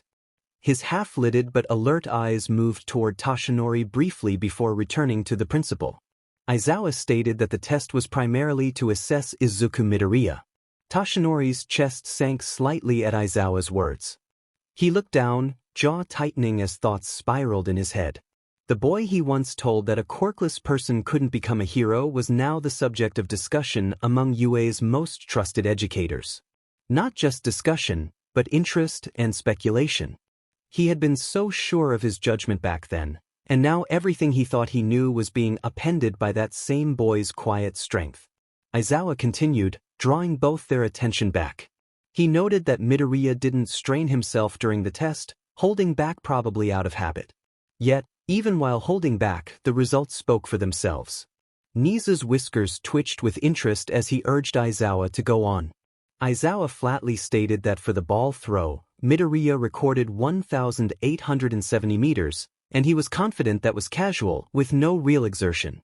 The boy's expression remained unchanged, and there was no strain on his arm. He didn't even breathe heavily afterward. Toshinori blinked in surprise, realizing it was almost 2 kilometers. Aizawa nodded and continued, explaining that Midoriya completed the 50-meter dash in 0.01 seconds, already standing at the finish line by the time the system detected the starting movement. The camera footage had glitched trying to catch it. Nizu asked about the grip strength test, to which Aizawa replied that Midoriya had destroyed the machine, turning it into scrap and apologizing immediately afterward, seeming genuinely embarrassed. Yet again there was no sign of effort. He hadn't even tensed up. Toshinori stepped forward slowly, asking how Midoriya's quirk worked. Aizawa pulled out a notepad with his meticulous notes, explaining that Midoriya's quirk, called Solar Core, mimics photosynthesis, absorbing solar energy through his skin and converting it into raw physical capability, strength, speed, stamina, and, seemingly, flight. Aizawa admitted he was still unsure of the mechanics behind flight, but it had definitely been on display during the entrance exam. Nizu nodded thoughtfully, likening Midoriya to a living solar battery. Aizawa added that he didn't burn out, or at least not visibly. Midoriya remained calm and composed throughout the day, showing no signs of fatigue even after expending what would be enormous amounts of energy for anyone else. After a pause, Nizu asked for Aizawa's estimated power level based on his observations. Aizawa hesitated, the silence dragging on, punctuated only by the gentle hum of the office's heater and the scratching of Nizu's pen as he doodled on a document. Toshinori stood still, feeling a strange mixture of regret and awe. Eventually, Aizawa stated that he didn't like assigning arbitrary power levels, but if they were going by current stats and this was Midoriya holding back, then they were not looking at a student who simply belonged at UA. Toshinori looked up sharply as Aizawa concluded that they were looking at someone who could easily fight with or even against current pro heroes. Aizawa estimated that if Midoriya's potential was refined, he could even be in the top 10, and that was without any professional combat training yet. Toshinori murmured in disbelief, realizing that Midoriya already possessed that kind of strength. Aizawa noted that Midoriya was extremely humble, not bragging once. When confronted about his quirk, he appeared more anxious than proud, as if afraid of standing out too much. Yet it was impossible not to notice him. His power was overwhelming, efficient, and controlled. His movements were clean and precise, with no wasted effort. Nizu's eyes sparkled with curiosity as he asked about Midoriya's mental fortitude. Aizawa narrowed his eyes slightly, describing Midoriya as stable, cautious, and observant, possibly a bit self-deprecating due to his past experiences. He still acted like a kid who didn't want to draw attention to himself. Nizu tapped a claw against his chin, recognizing that this might be their greatest challenge, helping Midoriya grow into his presence without retreating from it. Toshinori clenched his fingers at his side, reflecting on the boy, not just a boy, but a miracle of quiet strength. All those years of being told he was nothing, and yet he stood tall without resentment. It was admirable and heartbreaking, making Toshinori question the weight of his own words back then and whether he had helped delay the rise of someone who could surpass even the greatest. Aizawa continued, emphasizing the need for caution. The last thing they wanted was for other students or the media to start treating Midoriya like an anomaly. From what he could tell, Midoriya was already on thin emotional ice. If they mishandled the situation, it could push him into isolation again. Nizu agreed, believing Midoriya was the kind of student who could grow with the right support and that they would monitor his progress closely. Toshinori stepped closer, a hint of conviction returning to his voice. If Midoriya was willing, he wanted to help him, to train and guide him where he had failed before. A few days had passed since the quirk apprehension test, and already I could feel the eyes on me, not just from my classmates, but from the faculty as well. Maybe it was the records I had unknowingly broken, or perhaps it was the fact that no one had any idea who I was before I showed up and placed first. Either way, the attention was something I didn't particularly enjoy. My quirk gave me enhanced hearing, which wasn't always a blessing. I could hear whispers and murmurs echoing in the staff lounge even when I was walking down the hall 2 floors below. They referred to me as that one student, another powerhouse, and even speculated that I was stronger than Endeavor's child. I hated it. I wished I could have just blended in. But then again, it wasn't all bad. Somehow, even amidst this storm of attention, I had found something strange, something I had never had before: friends. The word itself still felt foreign when I thought it, like tasting a new flavor I wasn't quite sure I liked until I took a second bite. But now, I felt myself getting addicted. The loneliness I had grown so accustomed to was starting to fade. It was almost startling how quickly the presence of others became a comfort. Achiko and Tsuyu were always nearby, checking in even when the desire to be alone tugged at me. Then Mina and Toru began pulling me into their lively conversations. Their energy was sometimes overwhelming. Mina, in particular, spoke as if her thoughts raced faster than she could articulate, while Toru had a knack for sneaking up and saying something that made everyone laugh. I wasn't accustomed to such an atmosphere, but I welcomed it. They created a space where I felt it was okay to relax, even with my guards still up. The boys were a mixed bag. Kaminari was friendly and a bit of an airhead, but he was fun to be around. Shiro had a cool, older brother vibe. Kirishima radiated infectious energy, often discussing manliness and honor as if we were in an old samurai film. They engaged with me, shared laughs, and made jokes that were lighthearted. I was still learning how to respond and trust that their friendliness was genuine. Then there were Bakugo and Todoroki. I could feel their stares. Bakugo's gaze was filled with barely contained intensity, as if he were waiting for an opportunity to explode. Todoroki's was cold and analytical, curious as if he were trying to decipher me. I avoided meeting their eyes, even though my X-ray vision allowed me to sense their presence whenever they looked my way. It felt oddly invasive, and I had X-ray vision, which said a lot. We were all in class, lounging before the next PRD. Kaminari, spinning his pen between his fingers, suddenly asked about the upcoming combat classes. Everyone perked up at the mention. I hadn't heard anything definitive, but I recalled something from the teacher's office about a major pro hero coming in. I considered sharing that information but opted to stay quiet.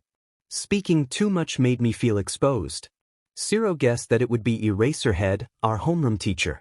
Kirishima chimed in, saying he had heard it was someone different, someone significant.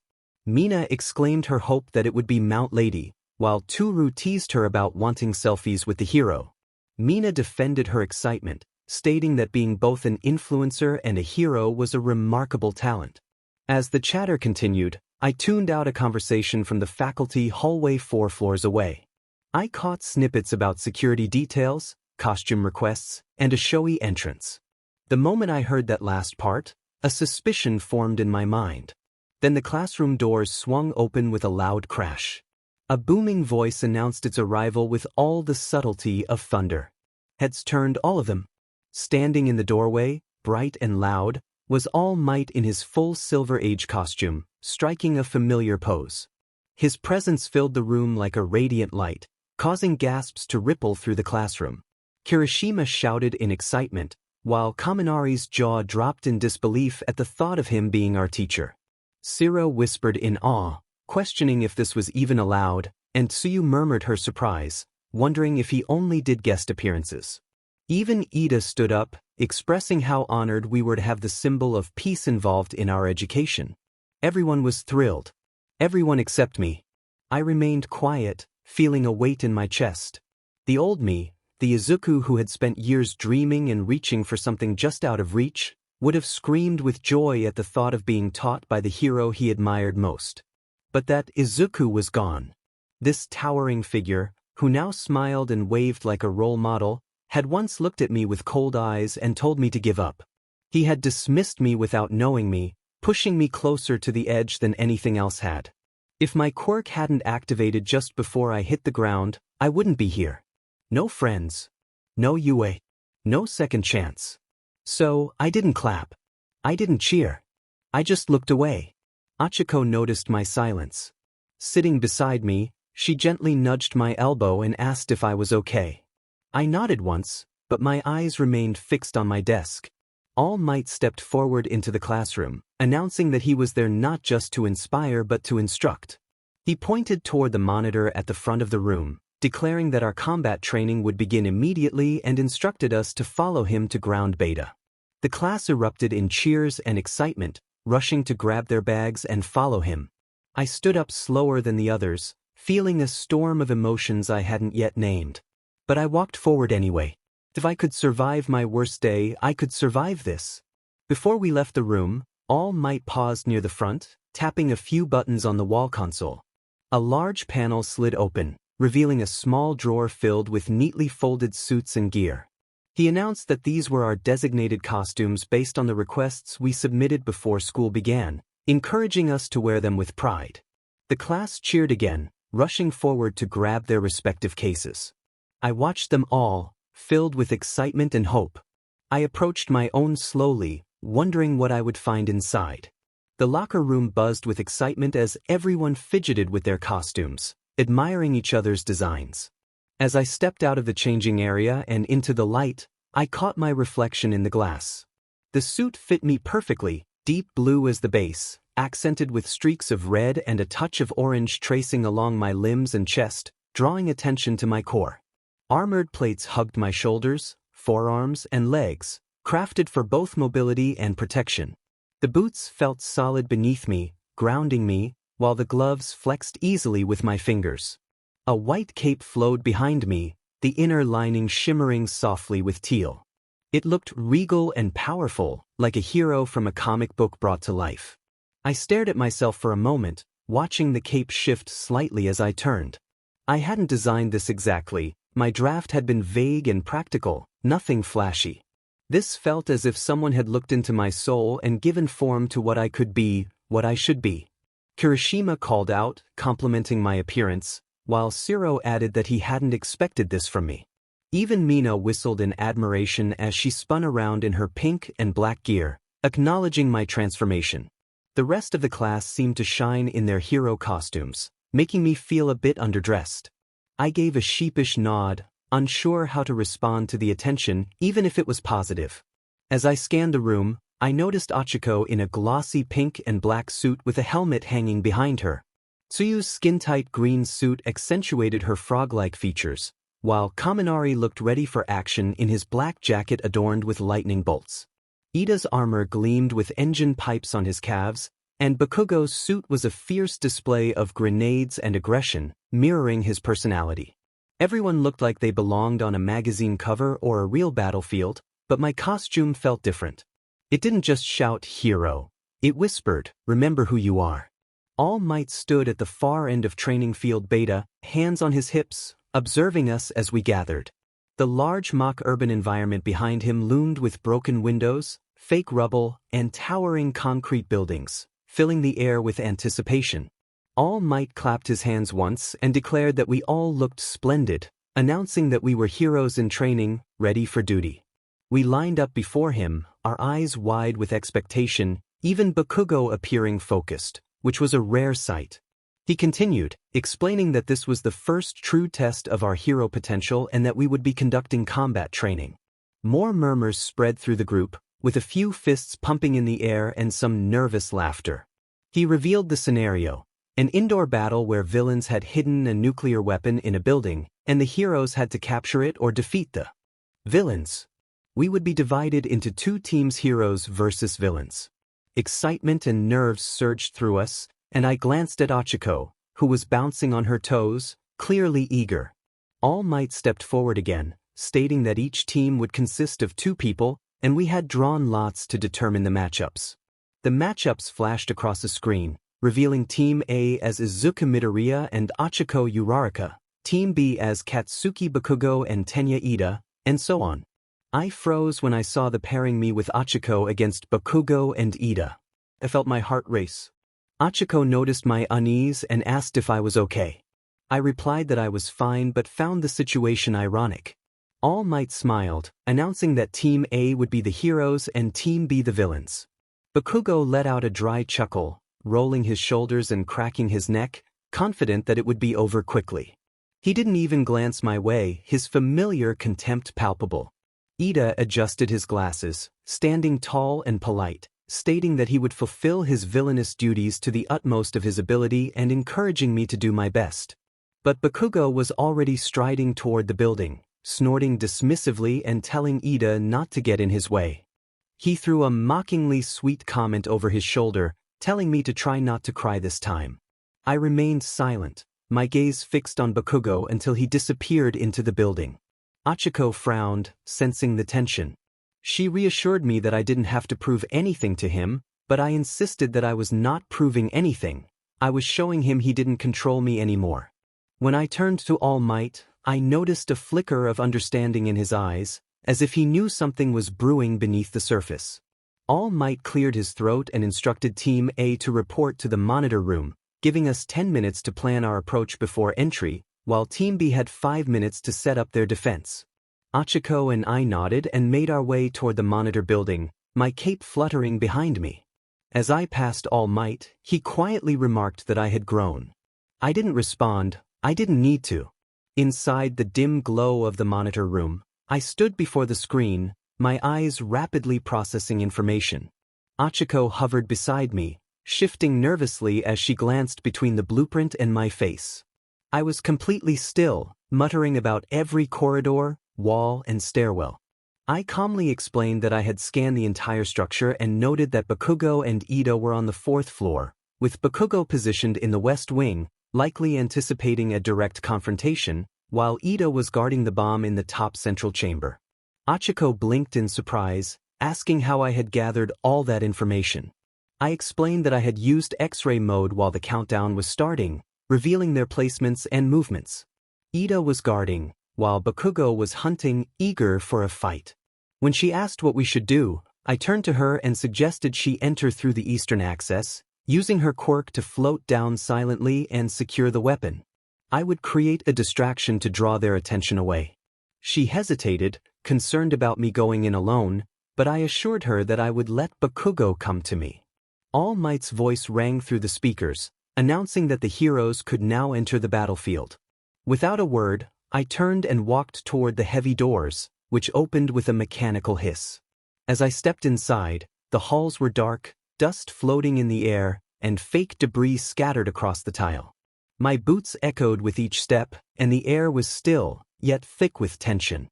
Somewhere above, Bakugo waited, poised like a predator.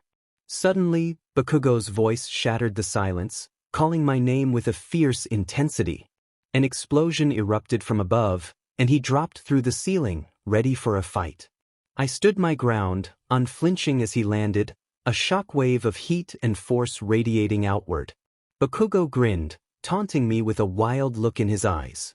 I took a single step forward, the ground beneath me cracking slightly. He lunged at me, explosions erupting from his hands as he charged like a missile, unleashing a massive burst aimed directly at my chest. But as the smoke cleared, I remained standing in the corridor, my cape fluttering in the wind created by the blast. There wasn't a scorch mark on him, and Bakugo's grin faltered. Izuku observed that Bakugo was still using the same patterns, leading with his right and telegraphing every strike. He noted that Bakugo was slower than he remembered. Bakugo, fueled by anger, charged at Izuku.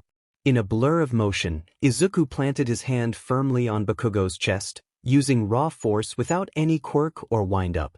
He pushed, and Bakugo was launched off the ground, crashing through multiple walls. Concrete shattered, and metal bent under the impact as he hit the far wall and crumpled to the floor. The entire class watching from the monitors gasped in disbelief. Kaminari's jaw dropped as he began to speak. Jiraiya's eyes widened in shock, and Yaoyorozu whispered about how terrifying Midoriya was. Tokoyami murmured about Izuku's precision, noting how he had analyzed Bakugo's entire style and dismantled him effortlessly. Todoroki narrowed his eyes, recognizing that it wasn't luck but dominance. Even All Might felt a flicker of unease, his jaw tense as he remained silent. Inside the building, Bakugo groaned and rose, coughing through the dust.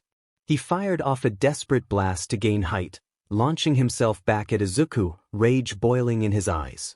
Izuku walked toward him calmly, shoulders relaxed. Bakugo screamed as he unleashed another barrage, explosions lighting up the halls, But Izuku continued to advance through every blast and shockwave. The smoke parted to reveal him time and again, untouched. Bakugo hurled an oversized grenade from his gauntlet, but Izuku batted it aside effortlessly. The explosion rocked the wall, yet Izuku didn't even glance at it. He approached Bakugo, pointing out that he always fought with brute force, screaming and exploding everything in sight, but it was predictable and shallow. He noted that Bakugo had never evolved, never cared to learn anything else because everyone had told him he was the best, and he believed it. Now, he was left powerless to stop Izuku. Bakugo's foot landed with a thunderous kick, but Izuku caught it effortlessly. He slammed Bakugo down, face first into the tile, cracking the floor beneath them. Izuku stood over him, eyes cold and sharp, declaring that Bakugo was not his rival.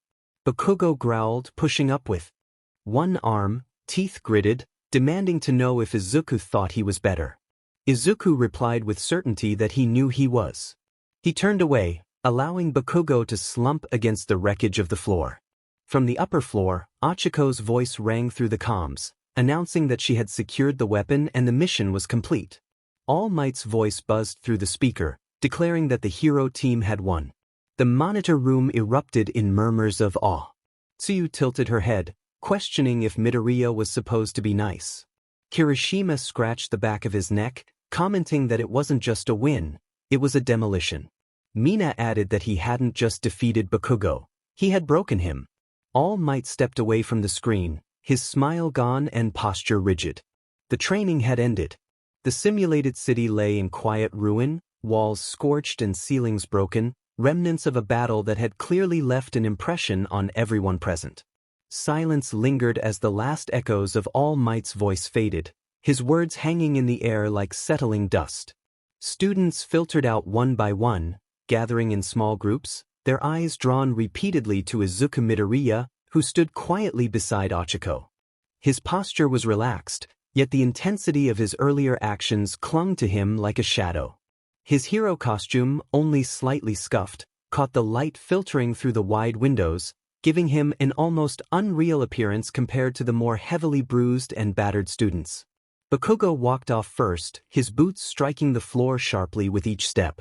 He didn't speak, his face set in a grim line, eyes narrowed beneath furrowed brows. His shoulders were stiff with tension, hands buried deep in his pockets, fingers twitching as if barely holding back his anger. Kaminari glanced after him, unease creeping in. Kaminari remarked that Bakugo was really mad, noting he had never seen him that quiet before. Kirishima frowned slightly, stating that it was more than just anger, Bakugo had been wrecked. Siro quietly added that Bakugo hadn't stood a chance, and it was hard to believe Midoriya was really that strong, especially since he hadn't even broken a sweat. Shoto Todoroki stood apart from the rest, hands in his pockets, gazing in the direction where Bakugo had disappeared. His expression was unreadable, but a faint crease formed between his brows as he contemplated Izuku, watching him like an opponent he didn't yet understand. The unspoken question lingered between them. Just how strong was Izuku really? All Might clapped his hands together, drawing attention back to the front of the training hall. His voice, while still carrying its usual energy, held a clearer undertone of genuine praise. He announced that the training exercise was officially concluded and commended Team A's outstanding performance.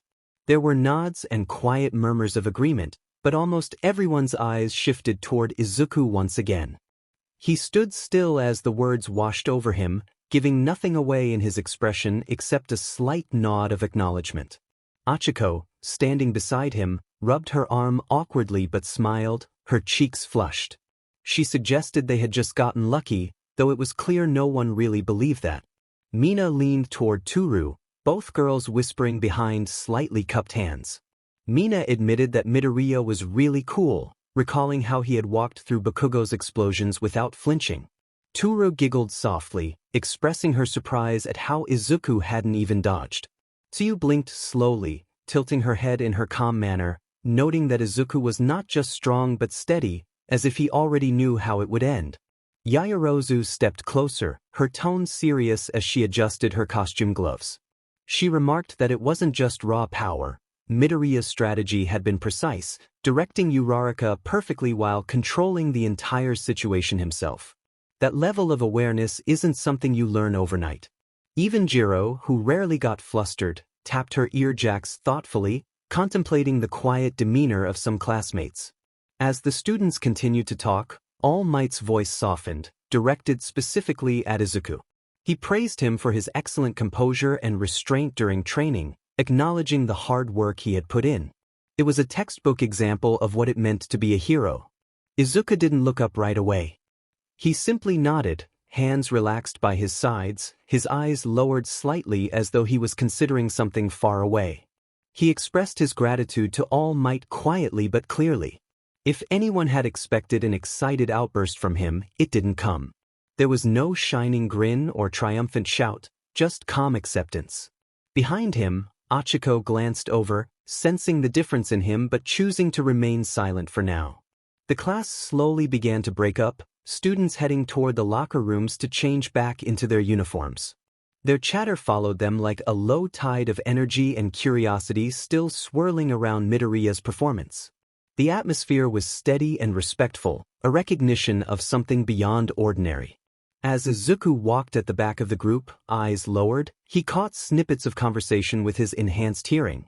Kaminari speculated whether Izuku had some kind of hidden training, wondering if he had been doing secret work before Yue Kirishima expressed his admiration, stating that it was the kind of strength he wanted to reach someday too.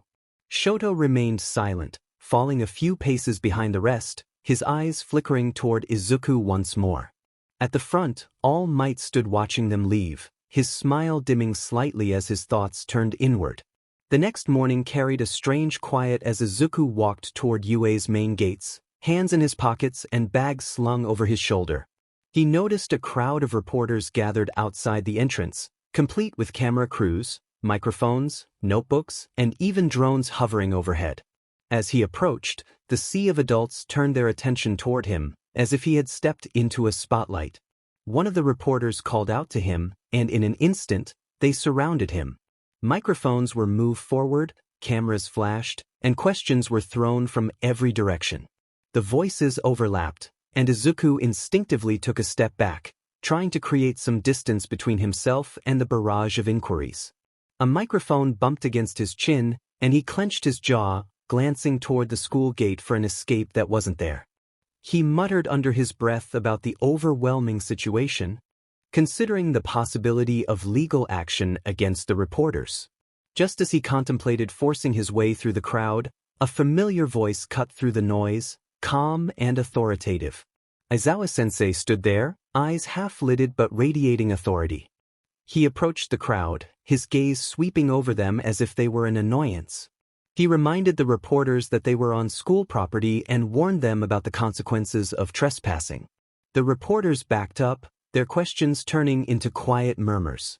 Izuku let out a breath he hadn't realized he was holding and straightened his posture. He thanked Aizawa-sensei for the assistance, receiving a brief nod in response before Aizawa turned back toward the building. Izuku followed him through the gates, finally leaving the crowd behind. The halls were quiet compared to outside, and as he stepped into 1A's classroom, the normal energy returned. Students were chatting, leaning against desks, and reviewing notebooks. Kaminari and Kirishima were arguing about which pro-hero had the best theme song, while Mina and Toru giggled about something. Shoto sat in his usual spot by the window, arms crossed. As Izuku slid into his desk, Uraraka leaned over with a small smile, asking if he was okay after seeing the reporters outside. He admitted that it was kind of overwhelming.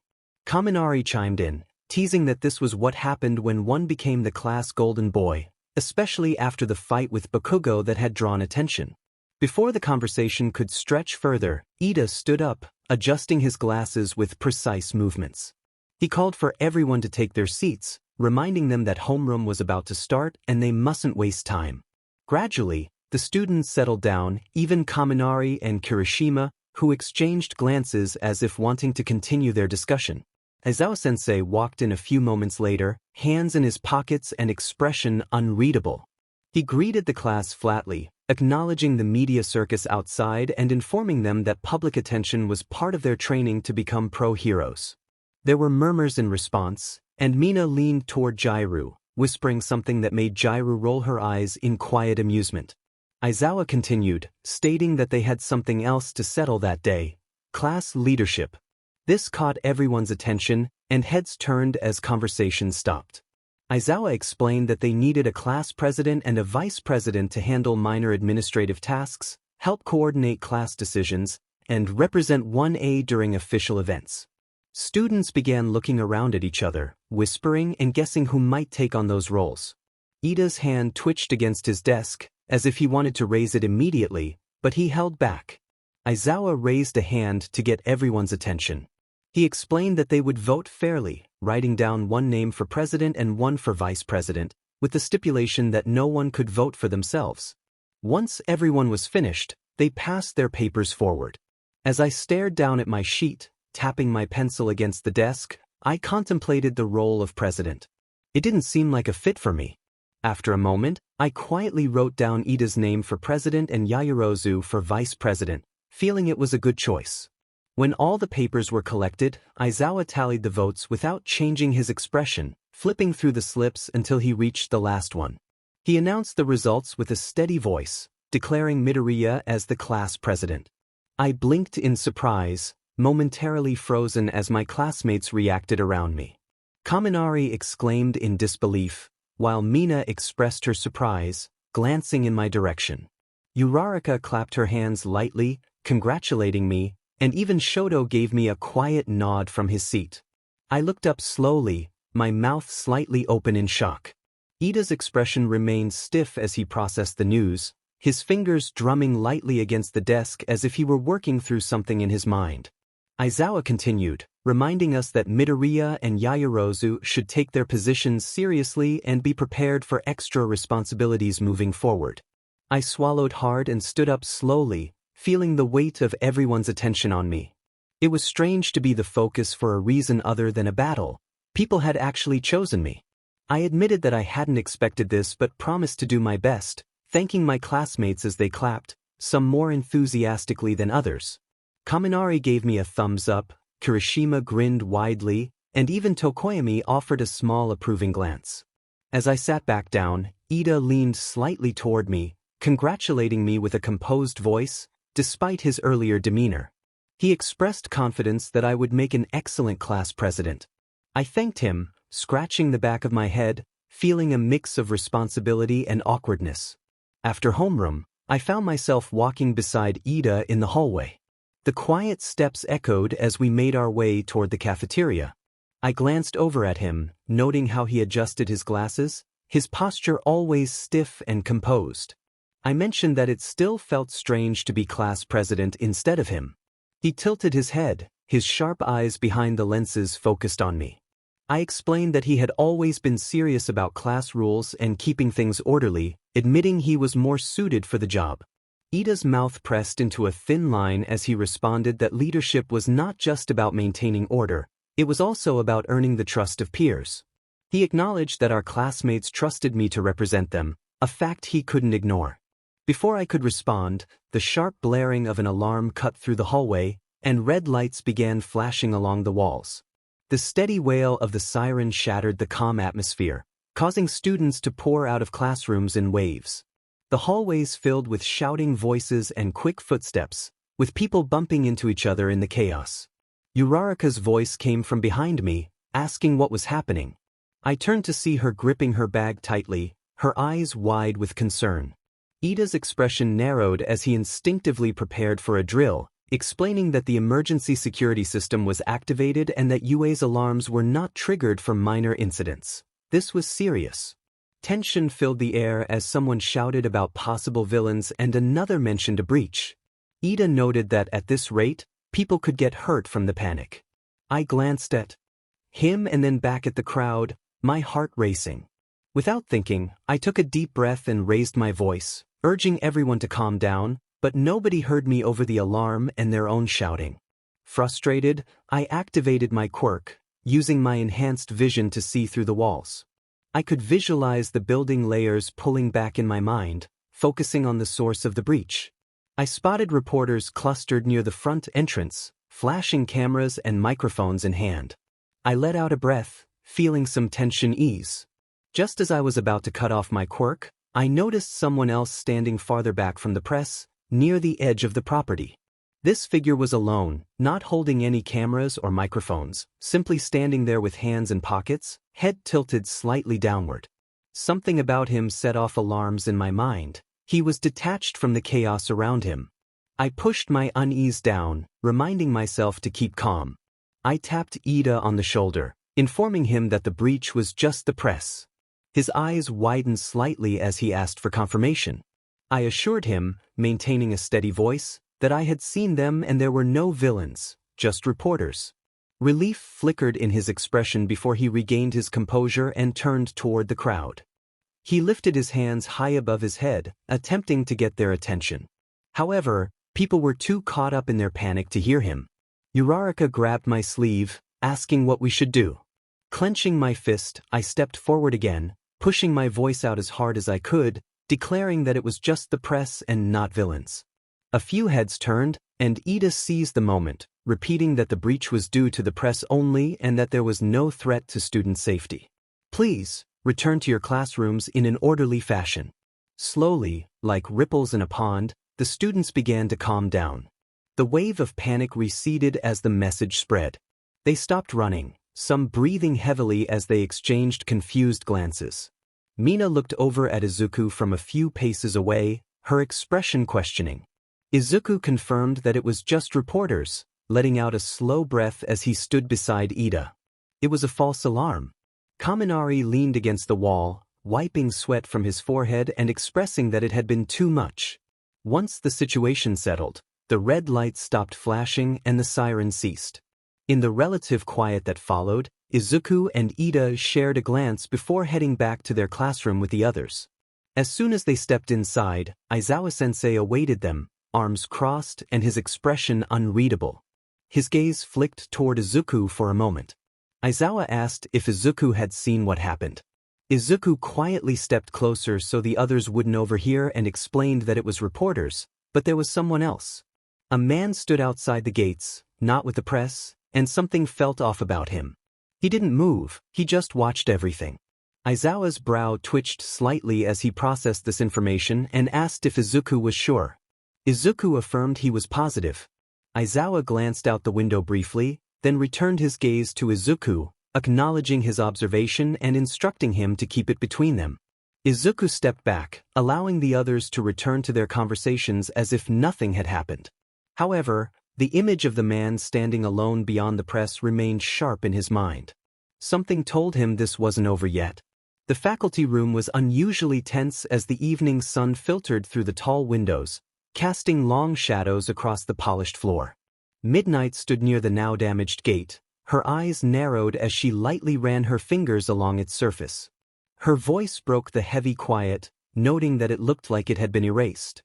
The other teachers gathered around her, each focused on the panel.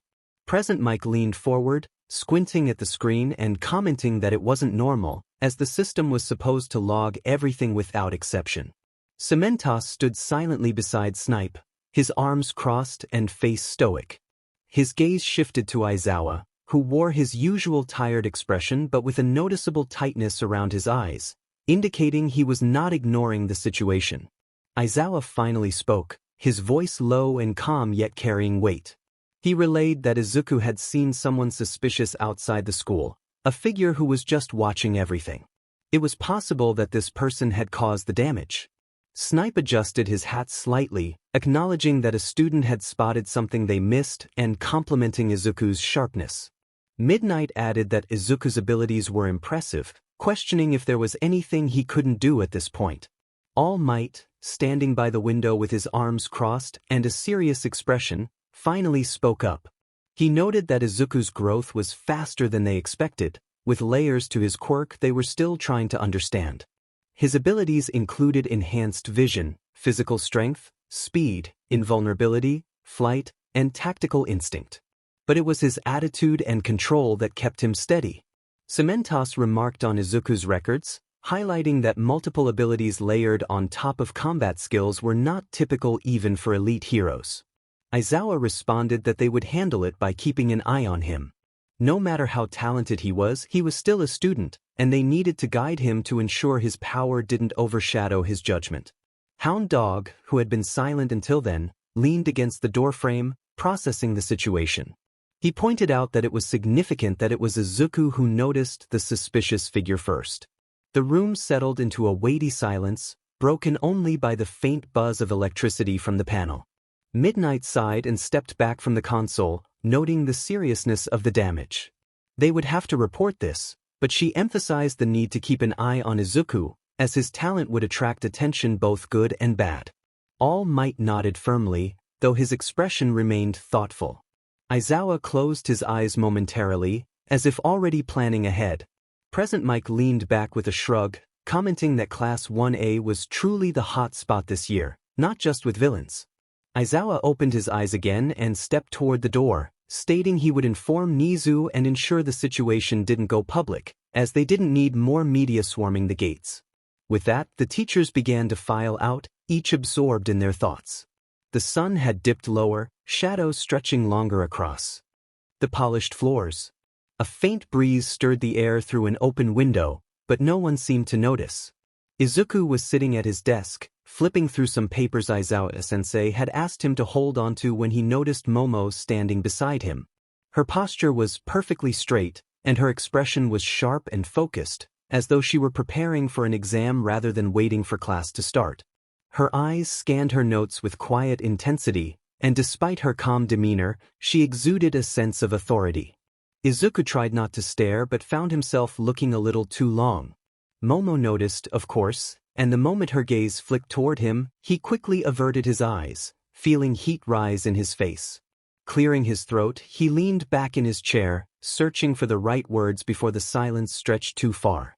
He wanted to ask her how she was handling the vice president role, noting that she seemed even more diligent than he was. It felt like she was carrying the responsibility better than he was. Her expression softened slightly as she turned to him and replied that it wasn't anything unfamiliar. She explained that back in middle school and before, she had often been expected to take part in organizational duties, including group leadership and delegating responsibilities. It was something she had done in one way or another for years. This didn't feel particularly strange to me. Izuku scratched the back of his head, trying to suppress his embarrassment. Momo observed him closely, tilting her head slightly. She noted that he fit the role of class president perfectly, always composed and reliable, as if he knew what needed to be done before anyone else realized it. Momo pointed out that Izuku had handled himself far better than she had expected. Initially, she thought he might hesitate or defer to others too much, but he had stepped up, taking things seriously, earning the respect of his classmates. That kind of dedication couldn't be faked. Izuku laughed nervously, rubbing the back of his neck. He admitted that he had spent the entire night researching what class presidents actually do, revealing his anxiety about the role. Momo's brows furrowed slightly as she asked for clarification, her curiosity piqued. He quickly waved his hands, panicking at having revealed too much. He explained that he had just read some things online and tried to apply them, nothing significant, just a bit of extra studying. A faint smile appeared on Momo's lips, though her eyes remained sharp as she pressed him, realizing he had indeed stayed up late to prepare. Izuku froze, acknowledging her insight. He confessed that he didn't want to mess up, especially since everyone had voted for him, and he felt the need to live up to their expectations. Momo's expression softened as she reassured him that his diligence was commendable. It showed that he cared, and that was what made him suitable for the position. She emphasized that leadership was about heart, and the way he dedicated himself to protecting others inspired trust among his peers. Izuku blinked in surprise at her straightforward compliment, feeling warmth in his chest while his face burned with embarrassment. He admitted he didn't know how to respond, but Momo insisted he didn't need to. She encouraged him to keep doing what he was doing, assuring him it was more than enough. A comfortable silence settled between them, and Izuku shifted the papers on his desk to keep his hands busy. He then asked Momo what they could do differently as president and vice president, curious about any improvements they could make together. Momo thoughtfully placed a finger against her chin, emphasizing the importance of coordination. She explained that they needed to ensure everyone was aware of their responsibilities during class activities and to be attentive to those who might feel left out or struggle. Izuku nodded, realizing he had been so focused on not messing up in front of everyone that he hadn't considered the dynamics behind the scenes. Momo reassured him that he didn't have to carry everything alone. They were partners in this endeavor. Her words eased his anxiety, and he expressed gratitude, admitting he sometimes felt that one mistake could lead to everything falling apart. Momo advised him to lean on others when needed, highlighting that trusting those beside him was also part of being a leader. Just then, the classroom door creaked open, and voices echoed down the hallway, signaling the arrival of other students. The quiet moment they shared began to fade, and Izuku quickly stacked the papers into a neat pile. Before the classroom filled with noise, Momo reminded him that he wasn't alone in this. A few hours later, the school day unfolded like any other, filled with the low hum of excitement that came from being taught by pro heroes.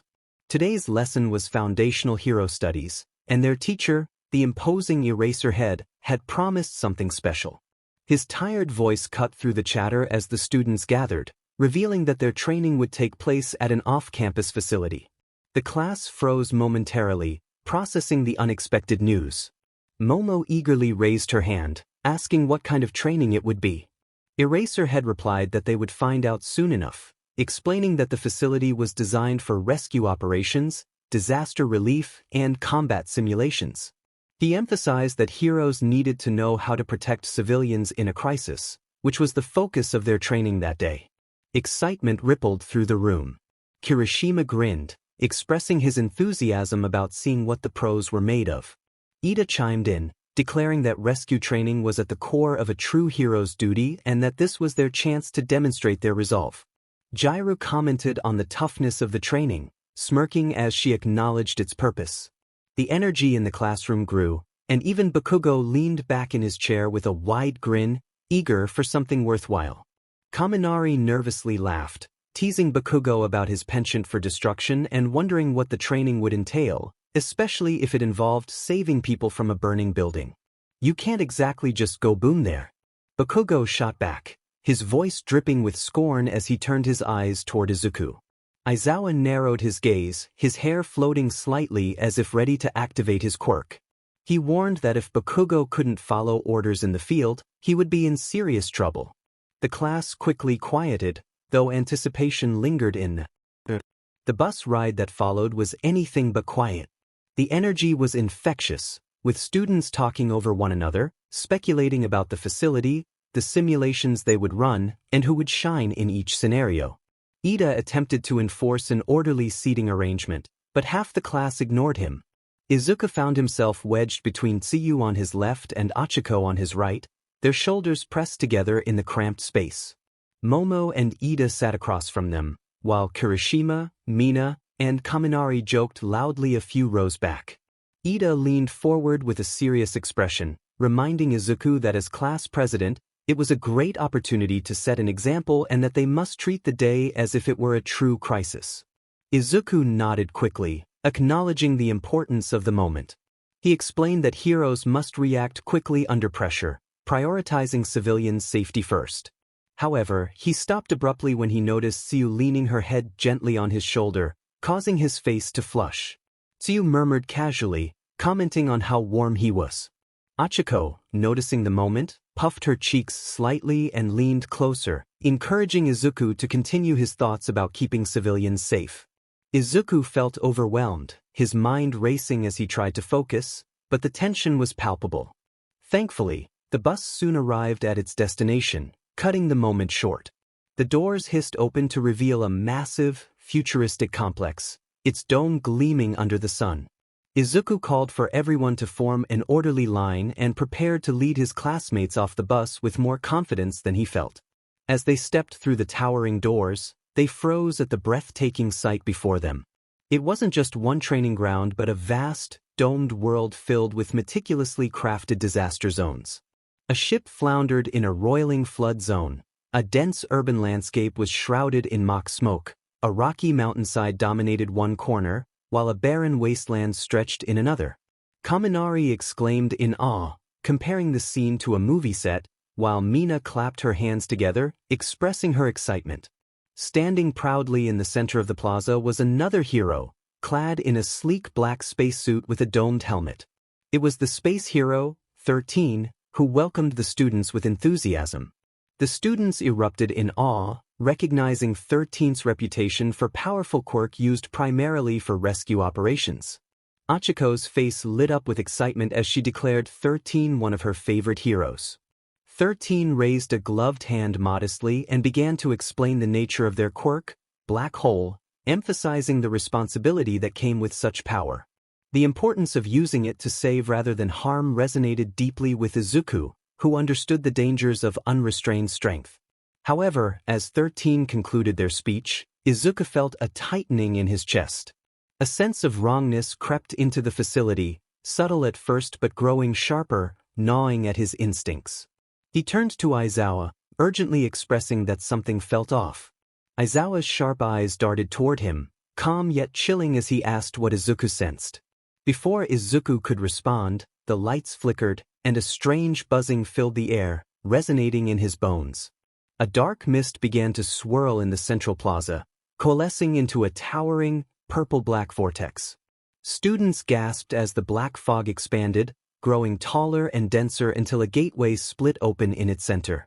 Aizawa commanded the students to huddle together and not move, his tone sharper than they had ever heard. From the swirling vortex, figures began to emerge, first a few, then a dozen, and finally an entire horde. They were ragged and malicious, armed with crude weapons and twisted grins. The sound of their footsteps filled the dome like an approaching storm. At the forefront stood a lanky, pale young man covered in disembodied hands, his crimson eyes burning with malice. Beside him was an unsettling creature made entirely of black mist. The students froze in disbelief, the tension snapping taut. This wasn't a simulation. The man covered in hands scratched at his neck, his voice thin and manic as he remarked on the absence of all might.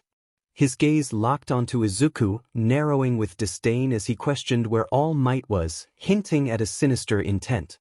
The atmosphere thickened with dread as he suggested that perhaps all might would come if they harmed some students. Momo expressed her unease, her voice low and tight as she observed the dark mist that spread across the training dome like ink in water. Despite her efforts to conceal it, her hand trembled slightly against her chest. Izuku clenched his fists, forcing himself to breathe evenly while his mind raced ahead. He noted that the villain possessed a teleportation-type quirk linked to the mist, allowing him to bypass the sensors with ease. This situation was no mere infiltration, it was a full-scale attack.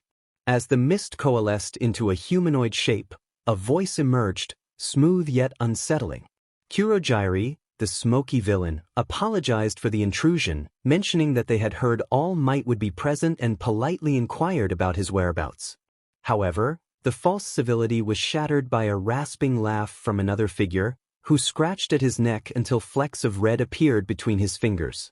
His voice grated like nails on glass as he suggested that causing chaos by attacking students would surely draw All Might's attention. Suddenly, the mist surged forward, and Izuku gasped as time seemed to slow. His body surged with power as he lunged to grab whoever he could. He caught Tsuyu's wrist and pulled her back, wrapping his other arm around Achiko's waist just as the mist closed in.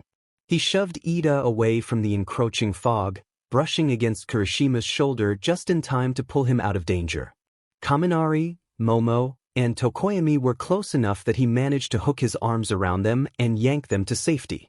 They stumbled behind him, wide-eyed but unharmed. Yet there were too many foes and the fog moved too swiftly. Izuku couldn't reach everyone. His classmates vanished into the swirling black mist, their shouts abruptly silenced. His chest tightened painfully at the sight of the empty spaces where his friends had been. Frustration bubbled within him as he stared at the void. Beside him, Aizawa's scarf uncoiled with a sharp snap, his tired eyes burning with intensity. He called out to Izuku, his voice firm but tinged with an undercurrent of reluctance. Aizawa admitted that he might need Izuku's help, a rare request that indicated the severity of the situation. Izuku steadied himself, knowing there was no time to hesitate. He muttered under his breath about the scattered friends, his heart twisting at the thought. However, he raised his voice for those who remained, urging them to regroup with 13 and prepare to support their classmates while attempting to rescue the others. He emphasized the importance of working in pairs, reminding them that even though the villains were low tier, they were still dangerous. Ida snapped to attention, his voice slightly strained but resolute as he rallied Momo, Tokoyami, Kaminari, and Tsuyu to 13's side. Izuku activated his telescopic and microscopic vision, focusing on the plaza where the remaining figures lingered. The villains had formed a half-circle, their snarls and jeers echoing across the artificial disaster zone. In the center loomed a hulking beast, dark and muscular, its body grotesquely warped. The creature's exposed brain pulsed ominously beneath a beak-like mask. Izuku swallowed hard, addressing Aizawa with a low voice. He assessed that most of the villains were low-tier, their movements sloppy and their intent unrefined. However, he pointed out that the hulking beast was a different matter entirely. It resembled a creature crafted in a lab, and it was the one they needed to be wary of. Aizawa's scarf twisted and curled like a living entity, but his gaze remained sharp and piercing as he asked Izuku about their chances. Izuku's mouth went dry, and his instincts screamed danger as he stared at the monster known as the Nomu. Its power radiated from its massive form, a weapon designed for destruction. Despite the overwhelming sense of threat, Izuku stood firm, refusing to flinch. Izuku forced his voice to remain steady, his spine straight. He contemplated the monstrous threat before them, realizing that if it was what he feared, they would be fighting for survival rather than victory. He clenched his fists tightly, feeling the ache in his knuckles. If he could hold off the creature, even for a moment, perhaps the others could regroup and escape, allowing them to focus on the true enemy. Aizawa's lips twitched downward for a brief moment before his scarf snapped taut, his eyes narrowing at the horde of villains preparing to charge. They would fight. The villains roared, their bloodlust shattering the still air, and the first battle began. Ida skidded to a halt near the collapsed pillar, breathing sharply as he turned back toward the chaos. Momo, Tokoyami, Kaminari, and Tsuyu followed closely, each of them rattled but steady enough to listen. 13 stood at their side, the sleek white suit gleaming faintly beneath the artificial lights of the training dome. Momo broke the silence, her eyes flicking anxiously toward the fog and the roaring figures of the villains within. She hesitated, torn between her heart and the logic she knew she should follow. Ida squared his shoulders, adjusting his glasses even as his jaw trembled faintly. As much as he hated the decision, he spoke firmly, his voice cutting through the crackle of Kaminari's nervous static. The group broke apart under the chaos, each pair rushing toward their assigned directions. The sound of destruction echoed through the facility as villains poured in from every corner. Ida's engines roared as he led Momo through the shifting battlefield, his sharp eyes scanning for any trace of Bakugo and Todoroki. Momo kept close, her expression composed despite the frantic pace. They needed to remain cautious. Momo materialized a metal staff from her arm to fend off an attacker who lunged from the shadows, the staff connecting with a sharp crack and sending the villain sprawling. Ida nodded, kicking another enemy aside. Their priority remained clear. If they secured Bakugo and Todoroki, their odds would increase significantly. With their firepower, the villain's focus would shift toward them, giving Ida a window to escape and summon reinforcements. Momo parried another strike with her staff, the sparks illuminating her determined face. Elsewhere, Kaminari, Tokoyami, Tsu, Achiko, and Kirishima found themselves pressed against waves of villains. Kaminari charged his quirk, electricity crackling around his arms as he threw his hand forward, scattering 3 enemies at once. He urged his teammates not to let themselves be boxed in, sweat running down his forehead from the effort. Tokoyami's dark shadow erupted from his body, sweeping wide across the floor and slamming into 2 villains attempting to flank them. His sharp voice cut through the mayhem, advising Kaminari to conserve his energy, as they didn't know how many more waves were coming. Tsuyu, already on it, calmly snatched a weapon from an enemy's grasp with her tongue before flicking it aside. Her legs launched her forward in a burst of speed, her kick slamming into the man's chest with enough force to drop him instantly. Achiko floated debris into the air with a touch, sending it crashing into the villains, threatening to overwhelm Kirishima. He hardened his body just in time, his skin taking on a jagged, rock-like form as he charged into the fray with a grin, fists slamming against enemies who couldn't withstand his raw force. The group fought side by side, each student covering the other's weaknesses. They weren't flawless, but their teamwork was sharp enough to keep them alive. Meanwhile, Ida and Momo pressed deeper into the labyrinth of the facility. Two more villains blocked their path, one wielding a spear and the other with arms elongated unnaturally like whips. Ida's engines roared, and in a blur he charged forward, his armored legs slamming into the spear wielder's stomach. The man flew backward, unconscious before he hit the wall. The whip-armed villain lashed out, the tendrils snapping toward Momo. She shifted her staff into a shield in an instant, blocking the strikes with a clang. With her free hand, she materialized a flash grenade, tossing it onto the ground.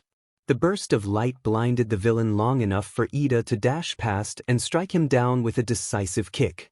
Ida's eyes sharpened as he skidded to a halt, hearing the sound of explosions rattling the floor. A familiar voice echoed, rough and filled with rage. Bakugo was tearing through a mob of villains, his sheer aggression shaking the battlefield.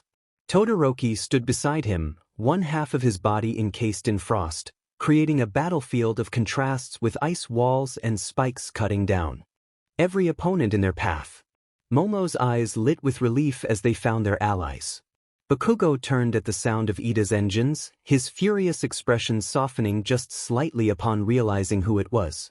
He hurled another explosion into the crowd, scattering them like leaves. Todoroki's calm voice followed, asking what the plan was. Ida stood tall, his tone firm as he explained that Midoriya had instructed them to regroup. Together, they would be able to draw enemy focus, giving Ida a chance to break away and summon reinforcements.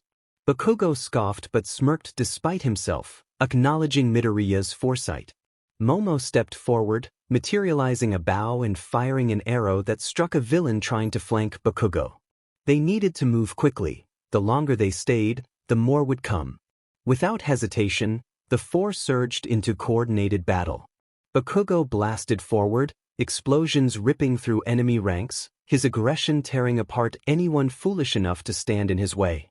Todoroki unleashed a torrent of ice, freezing the ground and locking several villains in place. Ida used his speed to cut down stragglers, while Momo supported with well-timed weapons and barriers.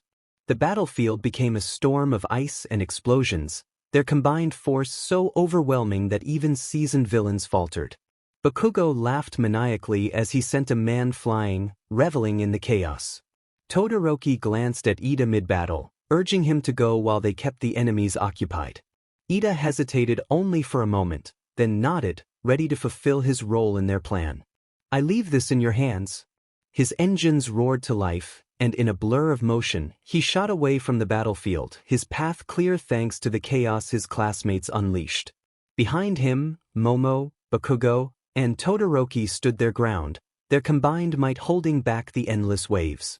Elsewhere, Kaminari's lightning tore through another group, Tokoyami's dark shadow shielding the others from harm. Tsuyu's tongue lashed out, pulling Achiko from danger just as Kirishima barreled through an opponent with hardened fists. Each group of students fought with everything they had, their determination blazing despite the overwhelming odds. As Ida's form blurred further into the distance, a flicker of hope began to form among them. Reinforcements would come. They just had to hold on. Back to the main battlefield, the air shook as the Nomu landed where Aizawa had been standing a second ago, the ground exploding beneath its weight. Izuku had pulled him clear in a blur, dust and shards of concrete flying past as the shockwave rattled the entire dome. Aizawa rolled to his feet, scarf whipping around him as he locked his eyes on Shigaraki and Kurojari. Izuku stood between him and the monster, shoulders squared, eyes narrowing as the Nomu's massive frame hunched forward with unnatural twitching. Izuku declared he would handle it without hesitation, his voice calm despite the chaos erupting around them. Aizawa urged him to focus on the other two, grimacing as he asked if Izuku was sure about this.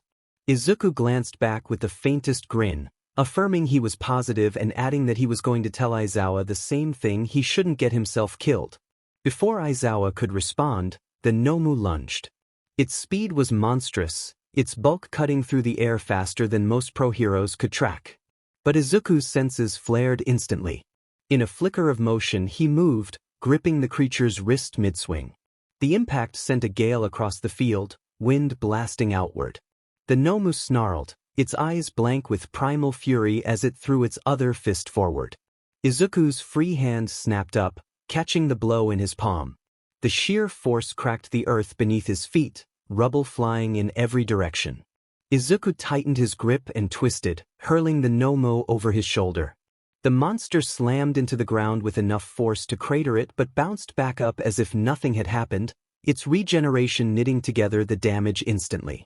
Izuku darted forward, fists blurring as he unleashed a storm of blows into the creature's chest and ribs. Each punch landed like thunder, echoing through the dome, driving the Nomu backward with every strike. But the beast didn't fall. Its body absorbed punishment that would have incapacitated normal villains. It roared and swung back with both arms, smashing down with force. Izuku crossed his arms to block. The impact was massive, shaking his bones, but he held firm. Dust blew out around them like an explosion. He skidded backward, boots grinding against broken concrete, but the damage barely scratched him. His skin tingled where the force landed, but he shrugged it off, eyes glowing faintly as he activated his X-ray vision. Through the Nomu's skin, he saw it thick cords of muscle fiber twitching, pumping unnaturally fast, contracting in ways no normal body could. Its movements weren't random, they were calculated in bursts of speed and strength. Izuku tracked them, predicting the direction of each strike as the monster lunged again. It tried to claw him across the chest. He sidestepped before the motion even completed, driving an elbow into its jaw and following with a spinning back kick that sent it flying through 3 walls. Dust and metal fragments rained down, and the echo of destruction rang through the US. The Nomu burst from the rubble seconds later, flesh repairing itself where bones had snapped. It screeched, leaping again, faster this time. Izuku blurred to meet it, their fists colliding midair with a detonation that cracked glass and shattered lights across the dome. Shockwaves rippled outward, knocking villains and rubble alike into the walls. Izuku muttered under his breath, questioning why he had been scared of the creature again as he clashed with it once more, his fists moving so fast they blurred. The Nomu landed a heavy blow against his ribs, forcing Izuku through the air and slamming him into a concrete pillar hard enough to break it in half. Debris rained down, burying him for a moment. The villains watching cheered, but their shouts died when Izuku emerged from the rubble almost unscathed, dust rolling off his shoulders. He dusted the tears in his suit, the only sign the hit had even landed. He smirked, cracking his knuckles, and taunted the monster, asking if that was all it had. The monster screeched again and charged. Izuku met it head-on, both of them blurring with speed as they tore across the battlefield. They smashed through walls, ripped up floors, and shattered entire sections of the facility. Every collision was like an earthquake, shockwaves throwing chunks of concrete and steel beams into the air. The aftermath of the USJ incident weighed heavily over the hulls of UA medical teams swarmed the devastated building, their stretchers and equipment moving briskly through corridors that had been reduced to rubble. Students were being treated for shock, bruises, and cuts, though all were alive thanks to the frantic efforts of their classmates. Izuku, however, sat on the edge of a cot in the corner of the infirmary, his hero suit shredded and burned in several places. Apart from a light coating of dust, his skin bore not even the faintest scratch. He wasn't the one being patched up. Instead, the medics hovered around him in disbelief, checking vitals that returned normal, heart rate steady, blood pressure unshaken.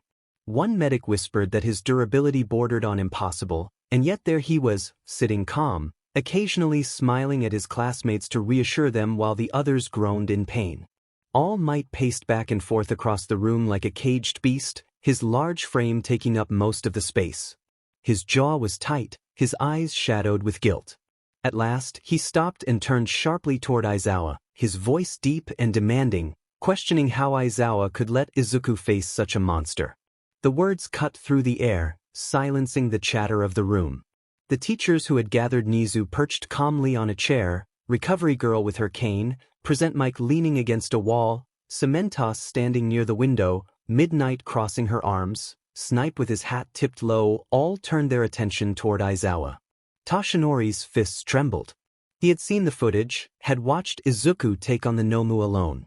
Each blow was etched into his memory, the ground tearing apart, the monster flung across the arena, the destruction rivaling anything All Might himself had ever done.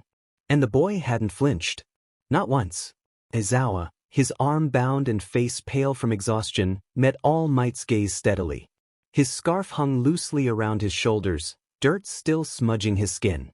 He explained that he had no choice, that Izuku had no choice, as the Nomu had come there for All Might. It was built to kill. If attention had been divided, students would have perished. Midoriya stepped in because he was the only one capable of handling the situation. He was the strongest student in Class 1A and their captain. This was not an exaggeration, it was a fact. 13, standing a little farther back with burn marks on their suit, added quietly that it was due to Midoriya's planning and leadership that everyone else was alive. If Midoriya hadn't acted, if he hadn't given orders, they would have lost people. It was his strategy that got Ida out to contact the school in the first place. They were there because of him. All Might's jaw tightened further, but the words resonated. He recalled seeing footage of Izuku directing his classmates calmly even while villains swarmed around. The boy had moved with purpose, not recklessness. Present Mike broke the silence with a low whistle, scratching the back of his neck as he glanced at the ruined medical bay. He remarked that when he saw the damage left behind, he had to wonder if the kid even needed reinforcements. His voice was half joking, half serious, making several people glance uneasily at Izuku, who simply lowered his head slightly, avoiding their eyes. On the screen in the corner, the recording of the battle replayed on loop. It showed the Nomu lunging, Izuku moving like a blur, fists crashing into flesh with tremendous force. Then came the final punch, and impact so powerful that it tore through several layers of the USJ structure, sending the Nomu into the horizon, its body disappearing into nothingness. The room grew quiet again as everyone watched. Nizu folded his paws, his small frame unervingly composed. His eyes glimmered with sharp intelligence, studying every detail of the recording. He murmured that Midoriya's strength, speed, and durability were not qualities of a typical student, nor even a typical pro. Even though he had seen Midoriya's entrance exam battle and the Quirk apprehension test, what he displayed then was nowhere close to what he had just shown. Midnight spoke next, her tone softer but carrying weight. She expressed concern not about whether he could handle it clearly, but about what it meant for a boy his age to shoulder that kind of battle. That wasn't a student fight, it was war. Snipe tipped his hat, muttering that he walked out without a scratch. Recovery Girl, who had been silently observing Izuku, finally tapped her cane against the floor. She stated that while physical health was important, fights like that left marks elsewhere. The body might be intact, but the mind was a different matter. She glanced at Izuku, who sat still, expression carefully neutral, though his hands were clasped tightly in his lap. Cementos cleared his throat, stating that regardless, the boy saved lives. If he hadn't been there, if he hadn't acted the way he did, they might be counting casualties. That was undeniable. All Might finally let out a long exhale, his fists relaxing slightly though his shoulders remained stiff. He looked at Izuku, the boy who had not only stood against the Nomu but had overwhelmed it. Guilt gnawed at him. This was his burden, his battle, and yet a student had carried it. Nizu's voice cut through his thoughts, calm and precise. They could not ignore what they had seen. Midoriya had shown capabilities far beyond the scope of his peers, but they also had to be cautious. The so-called League of Villains had seen what he could do. They would plan for it and come again, stronger, and next time, they might not send just one Nomu. Aizawa's eyes narrowed at that, his exhaustion not dulling his instincts. He stated that they needed to prepare not just Midoriya, but all of them. Because the next time the villains came, they wouldn't just target All Might, they would target the students. The room grew heavier, each teacher processing the reality of his words. On the cot, Izuku finally looked up, his gaze steady despite the weight of every eye on him. He quietly stated that he didn't fight the Nomu to prove anything. He fought it because if he hadn't, people would have died. That was all there was to it. His words were simple and honest, carrying more weight than any boast. All Might closed his eyes, his chest tightening. He had wanted to shield Izuku from battles like this, to let him grow into his strength at his own pace. But reality had shattered that dream. The boy was already walking a path few could follow. Silence hung in the room again, the weight of the incident pressing down on everyone. Outside, the ruins of the USJ still smoldered, and the wounds of that battle seemed to linger in the air. The teachers knew this was only the beginning. Izuku felt bored since they had completed all their testing. Sure, he was fine physically, but mentally he was a mess. The USJ incident replayed in his head, every strike, every sound of breaking concrete, the fear in his classmates' voices as they scattered across the battlefield. No matter how much he told himself it was over, he couldn't shake it. His body wasn't sore, not even a bruise to show for it, but his mind wouldn't let it rest. He just hoped everyone else was fine. Mina sat on the edge of the infirmary bed, her legs swinging restlessly as Recovery Girl fussed over someone else in the room. She broke the silence first, her voice wavering though she tried to mask it with a laugh. She asked if anyone else felt like they were going to die out there. The room shifted at her words. No one laughed. The tension was thick. Ciro leaned back against the wall, arms crossed, his face pale under the usual easygoing grin he tried to maintain. He expressed gratitude that they had their class captain, noting how he and Aizawa had handled the villains effortlessly. Mineta, sitting low on his bed with his knees drawn to his chest, peeked over his arms. His voice cracked as he spoke, recalling the clash with the Nomu and how the ground shook as if the whole place was going to collapse. He thought that was it for them. Turu's invisible form shifted on her bed, the blanket moving faintly where she sat. She shared that she couldn't even breathe for a second when the Nomu roared, feeling frozen. She had never heard anything like that in her life, and then it just slammed into the floor like it was nothing. If he hadn't been there, they all would have faced dire consequences. Her voice trailed off, the blanket dipping slightly as her head lowered. Ojiro flicked his tail uneasily against the side of his bed, the motion revealing his restlessness despite his calm tone. He expressed that they owed him a lot. They had all fought their hardest, but if he hadn't stepped up the way he did, that Nomu would have overwhelmed them. Sato clenched his fists on his knees, his usual calm giving way to visible frustration. He hated the feeling of being useless. He had powered up, tried to give everything he had, but it barely made a difference against the villains. Then he saw him standing there, untouched and unafraid. He gritted his teeth, his eyes lowered, wishing to be strong enough so he wouldn't just stand by and watch.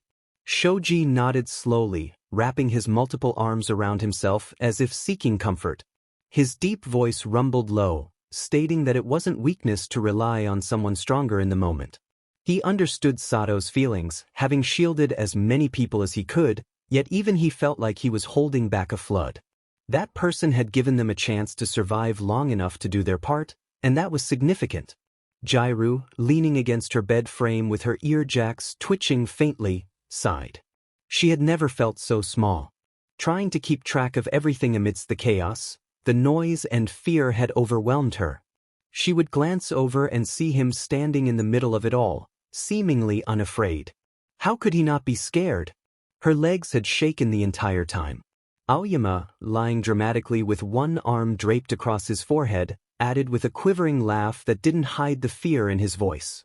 He thought his sparkle would never shine again. He had fired and fired, yet the villains kept coming, unfazed by his brilliance. But when he saw their shining knight standing resolute, he almost believed he could shine brightly too. His voice cracked slightly, revealing the bravado he was trying to maintain. Koda, who had been quiet, lifted his head hesitantly.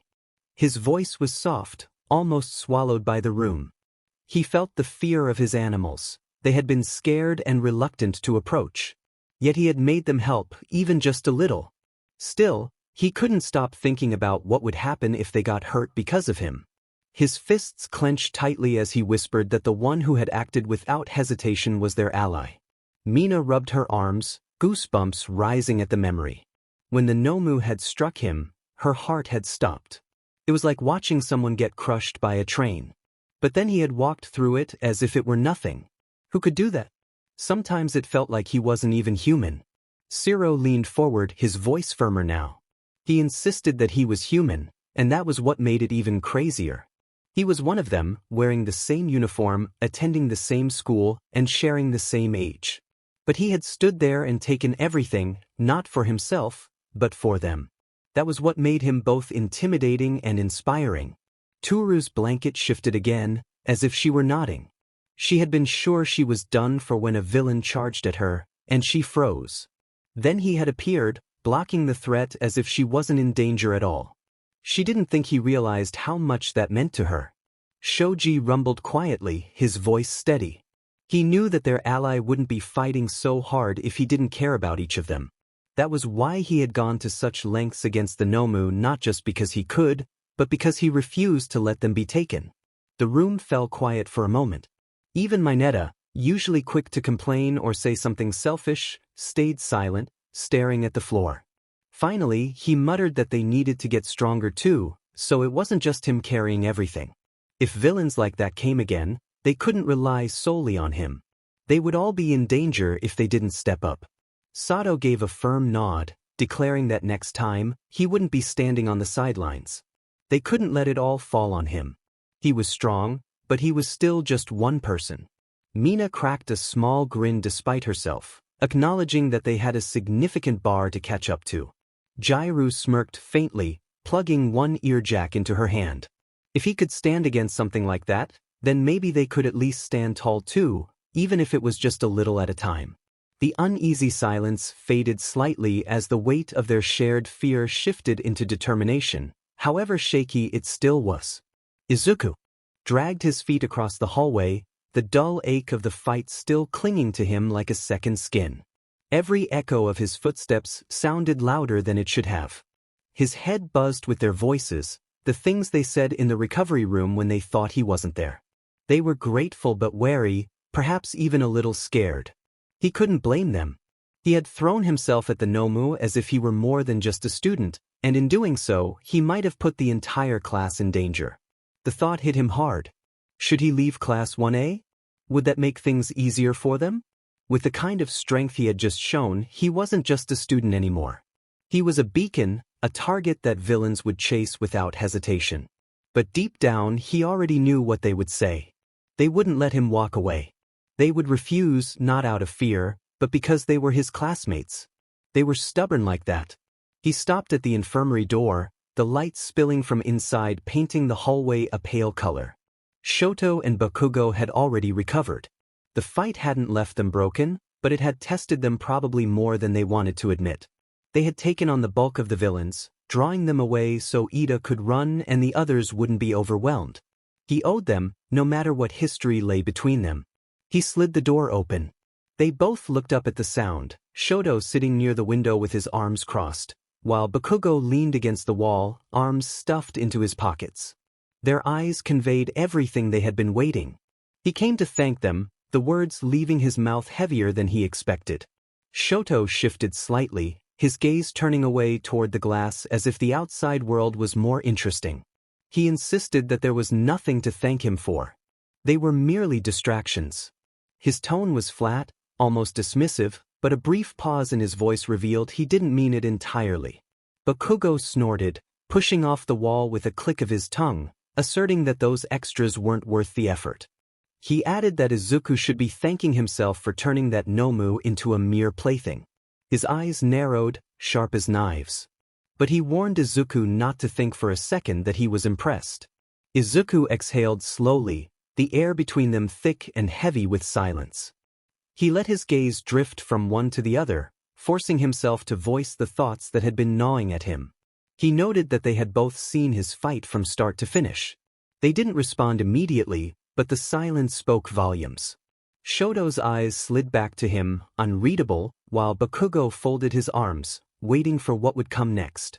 Izuku expressed that he didn't care about winning or losing as long as everyone was okay. He continued, his voice lower and steadier, emphasizing that at least everyone was safe, which was what mattered. However, he felt as if he had painted a huge target on his back, dragging all of them into danger. If villains came for him again, it wouldn't just be him they were after, it would be the entire class. For a moment, neither of them spoke. Finally, Shoto broke the silence, his tone colder than the winter air. He acknowledged that Izuku was right, they would come for him again. People with that kind of strength didn't go unnoticed. But if Izuku thought that made him a burden, he didn't understand their class at all. Shoto's mismatched eyes narrowed, not in anger, but with pointed conviction. Bakugo stepped closer, his voice harsh yet familiar. He reminded Izuku that he wasn't the only one with a target on his back. Every one of them had entered UA knowing that someday, someone with a grudge would come looking for trouble. Izuku wasn't special because of his strength, he was simply the one who had finally shown what they were made of. Izuku blinked, realizing the weight of Bakugo's words. He hadn't considered it that way. Bakugo continued, expressing frustration over Izuku's tendency to try to carry everything alone, as if he were the only one capable of protecting their class. Every one of them had fought that day and risked their lives, so Izuku needed to stop acting like he was the only one with something to lose. Shoto interjected, his voice softer but firm. He acknowledged what Izuku had done against the Nomu, noting that it wasn't just strength but control. Izuku hadn't lost himself, and that was something to trust. If villains came again, they wouldn't just be after Izuku, they would be after all of them and they would fight together. Izuku let the silence linger, their words wrapping around him tighter than his own doubts. He had expected them to dismiss him or resent him for his actions, but they faced him head-on, making it clear he wasn't alone in this. For once, he didn't argue, he simply nodded, feeling the tension in his chest ease slightly. Perhaps he didn't need to carry the weight of the world alone, maybe he just needed to trust them, as they were starting to trust him. He looked at them both, allowing a small, tired smile to form on his lips, expressing his gratitude and promising to remember their words. As Izuku walked out of the room, the door sliding shut behind him, Shoto leaned against his bed and turned his gaze to Bakugo, who sat on the edge of his cot, fists clenched tightly as if trying to crush the air between his palms. After a long pause, Shoto spoke, his voice calm but firm, as if making an observation rather than confronting Bakugo directly. He noted that Bakugo had changed. Bakugo's head snapped toward him, glaring sharply. The words hung in the air, suffocating, and for a moment, the silence felt heavier than the rubble they had just crawled out of.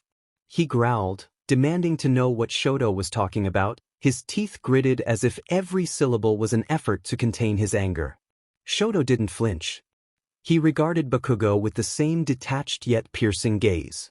He pointed out that during their last fight, Bakugo had broken down, unable to handle how far ahead his opponent was. Now, he was still the same, falling apart every time his rival grew stronger. Shoto had noticed how Bakugo had clenched his fists so hard during the fight with the Nomu that it drew blood. Bakugo stood abruptly, his chair screeching against the floor as he raised his voice in a furious outburst. He demanded Shoto to shut his mouth, insisting that he wasn't sitting back and crying while others surpassed him. His hands sparked with tiny explosions, the tension in the air rising as his breathing quickened. Shoto pushed himself up slowly, meeting Bakugo's fury head-on without flinching. His expression remained cool, but there was a sharpness in his tone. He questioned whether he was wrong, stating that Bakugo was furious not because of the villains, but because he had to watch someone fight at a level he couldn't reach. Once, Bakugo had claimed he would surpass his rival, but now, even Shoto could see that he was afraid. The word, afraid, ignited a fuse inside Bakugo. His body trembled as he stepped forward, fists crackling with energy. He shouted that he wasn't afraid of Izuku, practically spitting the words. He was angry because his rival kept pulling ahead, and every time he thought he had closed the gap, Izuku was already 10 steps past him. Shoto's eyes narrowed, and his left hand clenched slightly, frost curling at his fingertips. He didn't raise his voice, but the weight of his words cut through Bakugo's anger. He stated that Bakugo's reaction was fear, whether he admitted it or not. Unable to control it, he exploded at everyone else, believing that shouting would make it go away. Bakugo's hands detonated with a booming blast that shook the walls, scorching the floor between them. He dared Shoto to say that again, stepping closer until they were nearly chest to chest, his hair bristling with static and his eyes bloodshot with frustration. He declared that he would prove he wasn't afraid of anyone, and he would blow Shoto apart if that's what it took. Shoto didn't back down. Instead, he released a sharp burst of icy air that spread frost along the walls, the chill crackling as the temperature dropped. His voice was low, steady, and unyielding. Shoto observed Bakugo, noting his tendency to prove himself through destruction, suggesting that this was why he consistently fell short compared to others. The contrast was clear. One fought not for pride or ego, but for something deeper, making him stronger. Bakugo's breathing became erratic, his teeth clenched in pure rage. He could not tolerate the comparison and unleashed an explosion at point-blank range. Shoto reacted swiftly, raising a wall of ice that absorbed the blast, shards scattering like glass across the room. The shockwave rattled the ceiling, dust falling as they glared at each other through the steam and frost. The tension was palpable. Bakugo lunged forward, propelling himself with explosions aimed at Shoto's face. Shoto raised his arm, blocking with ice-coated strength. The punch cracked the frost but stopped just short of contact. Shoto countered with a surge of ice, enveloping Bakugo. In response, Bakugo twisted midair, firing explosions from his palms to counter the ice, their collision sending sparks and ice crystals flying. The room filled with smoke and the thunderous sound of their clashes. They moved with practiced speed, each strike sharper than the last. Bakugo fought recklessly yet fiercely, while Shoto maintained precision, countering with control that only fueled Bakugo's frustration. Eventually, they broke apart, both panting, the room a chaotic mix of scorched and frozen patches. Bakugo wiped sweat from his brow, his glare unwavering. He declared that he would never be seen as afraid again, his voice hoarse but filled with defiance. He was determined to surpass his rival, vowing to crush him with his own hands, regardless of how many times he fell behind. Shoto regarded him quietly, his breath visible in the cold air. His expression softened slightly as he advised Bakugo to stop wasting time in anger. If he truly wanted to surpass his rival, he needed to take action rather than let his anger dictate his path. Bakugo's jaw tightened, his fists trembling with residual energy. He wanted to deny Shoto's words, but deep down he felt the weight of truth in them. Frustrated, he turned away, muttering under his breath. Shoto chose not to press further. He allowed the cold to dissipate slowly and settled back on his cot. The weight of their confrontation lingered, heavy and unresolved, but something had shifted between them, a bitter recognition of their circumstances. Bakugo dropped onto his bed, still simmering with anger but quieter now. His explosions faded, leaving only the faint scent of smoke in the air. Silence enveloped them, but an unspoken truth hung between them. Their rival's strength had transformed more than just the battlefield. It was changing them as well, whether they accepted it or not. The staff room felt heavier than usual, not from the dim lighting or late hour, but from the gravity of the conversation about to unfold. Every major figure of UA was present around the long table. Nizu sat at the head, his sharp eyes darting from one teacher to the next. Aizawa leaned back in his chair, his tired expression concealing the storm within. All Might, in his skeletal form, paced restlessly. Present Mike sat quietly, uncharacteristically subdued. Midnight, Snipe, Cementos, Vlad King, Ectoplasm, and even Gran Torino had arrived after being contacted, all gathered because the USJ incident could not be overlooked. Nizu finally broke the silence, addressing the group. He stated that it was clear the villains had known their location, and the USJ had been targeted with precision. The most reasonable explanation was that there was a mole among them. Present Mike reacted with disbelief, rubbing the back of his neck, struggling to accept the idea of a mole within you. Midnight tapped her nails against the table, pointing out that the villains had infiltrated without resistance. While Kurogiri's warp quirk explained the breach, it did not account for their knowledge of where to warp. Someone had provided them with information. Aizawa interjected, emphasizing that without evidence, they would get nowhere by pointing fingers. The priority was the safety of their students, who had been exposed to dangers they were not prepared for. Cementos added that the trauma alone could hinder their progress, and they could not simply resume lessons as if nothing had happened. All Might slammed his hand against the table, startling several teachers. His voice, though raspy, carried deep frustration as he lamented that he should have arrived sooner. He believed the villains were after him, not the children, and if he had been present from the start, none of this would have occurred. Nizu calmly reminded him that blaming himself would not change the past, but he acknowledged that All Might was correct about being the target, making the next topic even more urgent. Izuku Midoriya. The atmosphere grew heavier. Aizawa exhaled slowly, rubbing his temple. Present Mike leaned forward, asking if they were referring to what Midoriya had done to the Nomu. Vlad King frowned, asserting that calling it merely what he did was an understatement. He had witnessed the footage and noted how the boy had dismantled the Nomu piece by piece. Without its regeneration, it would not have lasted even 5 seconds against him. When Midoriya got serious, he was a force to be reckoned with. Cementos grimly added that Midoriya had torn through multiple sections of the USJ with a single blow, a display of power that surpassed that of a typical student. It was akin to a natural disaster. Midnight leaned forward, her expression unreadable, questioning what they should do with him. They could not ignore what had happened. A boy so young displaying such power was not only a target for villains but could also become a liability for himself, his classmates, and even the faculty. All Might immediately countered, his voice rising above the rest. He insisted that Midoriya was no liability, he had saved lives. Without him, both Aizawa and the students would have faced dire consequences. The Nomu had been designed to kill him, and yet Midoriya had stood against it and emerged victorious. His eyes blazed with conviction as he challenged anyone to call Midoriya a liability. Nizu urged All Might to calm down, acknowledging that no one was dismissing Midoriya's actions. He had indeed saved countless lives, but they also had to consider the long-term implications of his newfound power. Midoriya became a target the moment he revealed the full extent of his power. Shigaraki noticed him. Kurojiiri noticed him. And now their masters, whoever they were, knew he existed.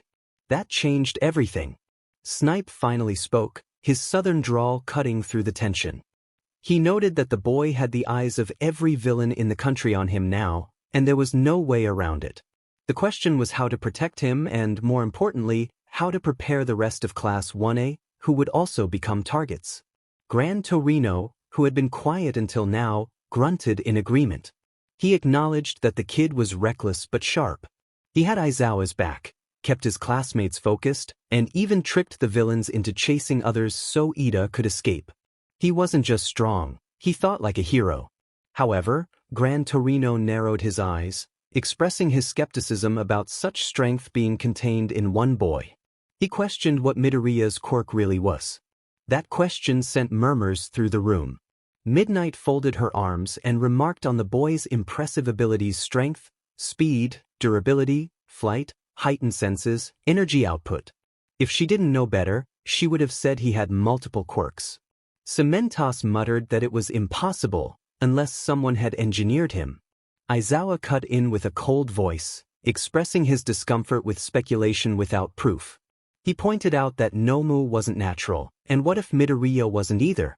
He struggled to understand how absorbing solar energy could grant such a wide array of abilities.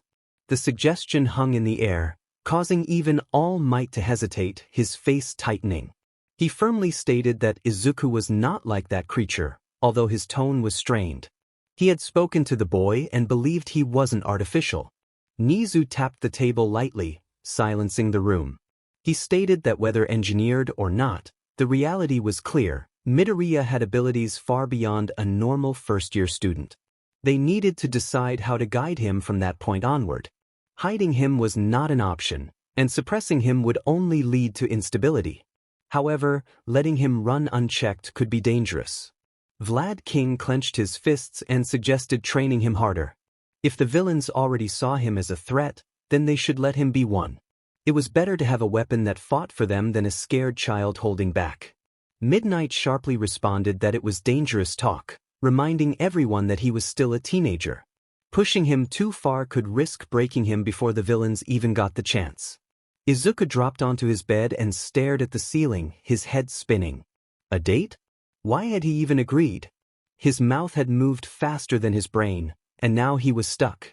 It was his first date, and his only reference points were cheesy romance scenes from anime or manga, which never felt real. He sat up, pressing his palms into his face, muttering to himself about what to do. He had no idea for a date. Should he take her to a park? Too plain. A movie? What if she didn't like it? What if she thought he was boring? He groaned and fell backward on the bed, his legs kicking lightly in frustration. He wondered who he could talk to about this. Ida would turn it into a lecture, Kaminari would make it weird, and Mineta was absolutely out of the question. The thought of asking Momo or Tsuyu made him hesitate, and Bakugo was not an option either. Determined, he grabbed his laptop from the desk and flipped it open. The internet would have to do. His fingers flew across the keys, typing in every phrase he could think of: first date ideas for high school, cheap but not lame date, how to not screw up a date with someone you actually like. Half the results made him cringe. Candlelit dinners were too much, fancy restaurants were unaffordable and awkward, and beach walks were too cliché. But then, small things caught his eye.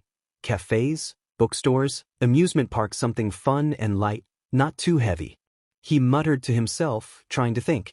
Achiko liked simple things. She had mentioned wanting to be a hero for money, but that wasn't all she was. She was kind, laughed easily, and enjoyed hanging out with people. He needed something relaxed but memorable, something that would make her smile. Izuku stopped pacing and stared at his reflection in the dark laptop screen. He was actually doing this, going on a date with her. How was he supposed to keep his face from catching fire the whole time? He groaned again, ruffling his hair in frustration.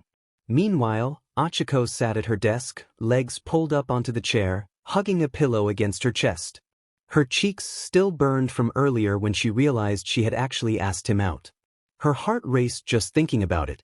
She never thought she would be that bold, but watching him fight to protect everyone during the UA entrance exam had changed something within her. It wasn't just admiration anymore. It was something warmer and heavier that twisted her stomach in knots. She whispered his name into the pillow, feeling a mix of joy and panic. What if he didn't actually like her like that? What if he only said yes because he felt bad saying no? What if she embarrassed herself? She rolled over onto her bed, kicking her feet into the mattress, trying to shake off her overthinking. He had said yes, and he had blushed so hard he looked like he was going to explode. That had to mean something.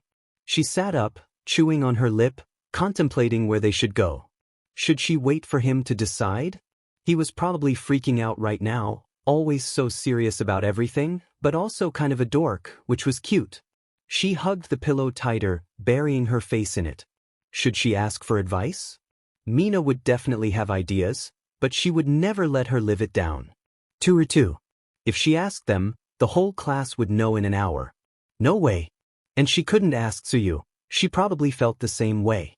Achiko got up and walked to the window, looking out at the night sky. She just wanted it to be fun. It didn't matter where they went, as long as it was with him, she would be happy. Still, it would be nice if it were a little special, something that made them laugh, not just sit around awkwardly. Her phone buzzed in her hand, and for a moment, she hoped it was him. But it wasn't. She sighed and flopped back onto the bed, reminding herself to get it together. She had fought villains and faced danger, yet here she was, losing her composure over one boy. But as she closed her eyes, a faint smile appeared on her face. He wasn't just any boy, was he? Hours later, Izuku was still awake, tabs open everywhere. He had created a list: a cafe near the park, an arcade in the next district, a bookstore with a rooftop seating area. He scribbled everything down in his notebook, crossing out options that felt too overwhelming. He whispered to himself to keep it simple. Simple but fun. And he reminded himself to try not to trip over his words like an idiot. Closing the laptop, he stared at the ceiling, his notebook resting on his chest. His heart wouldn't calm down. He hoped she would have fun. He didn't want to mess this up. For the first time since the USJ incident, he felt nervous in an entirely different way, not because of villains or danger, but because tomorrow felt even scarier. He couldn't stop looking at her. His heart raced as she walked beside him, smiling, her hair catching the faint breeze. She was so beautiful. He must have let his feelings show on his face because she caught his eye and smiled wider. He quickly turned away, his cheeks burning. He nervously scratched the back of his head, wondering what was so funny. She laughed softly, saying he just looked really happy, and it was nice to see. He swallowed hard, trying to avoid embarrassment, and admitted that he was happy, and he meant it. There was a pause, heavy yet comfortable, making him aware of every step they took together. Then she tilted her head and asked about his plans for the day, noting that this was technically a date. He thought quickly, running through ideas, and finally mentioned a cafe not too far away. It was quiet, not crowded, and they had really good cake. He figured it would be a nice place to just talk. Her face lit up at the mention of cake, and she giggled, saying he knew the magic words. He couldn't help but smile with her. As they walked, she suddenly slowed down and glanced at him, her voice turning softer. She realized she didn't know much about him. He was always so focused on helping others, leading them and saving people, but what about his story? The question made him stiffen. His steps faltered for just a moment before he forced himself to keep walking.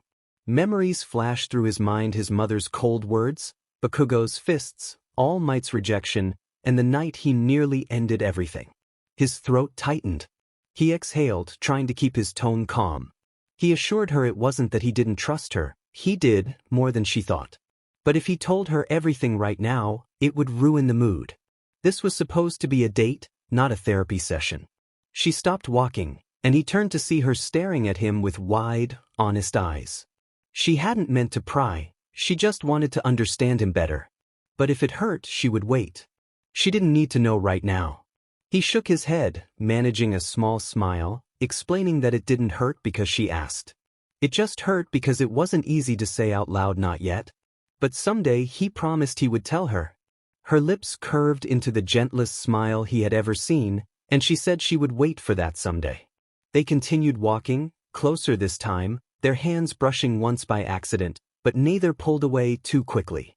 After a moment, she tried to lighten the mood again, saying if he thought cake alone was enough to impress her, he was in for a surprise. He laughed nervously, asking if that meant he needed a backup plan, because he didn't have one. She smirked, telling him he would just have to rely on his charm. He blinked at her, completely thrown off, insisting he didn't think he had any charm.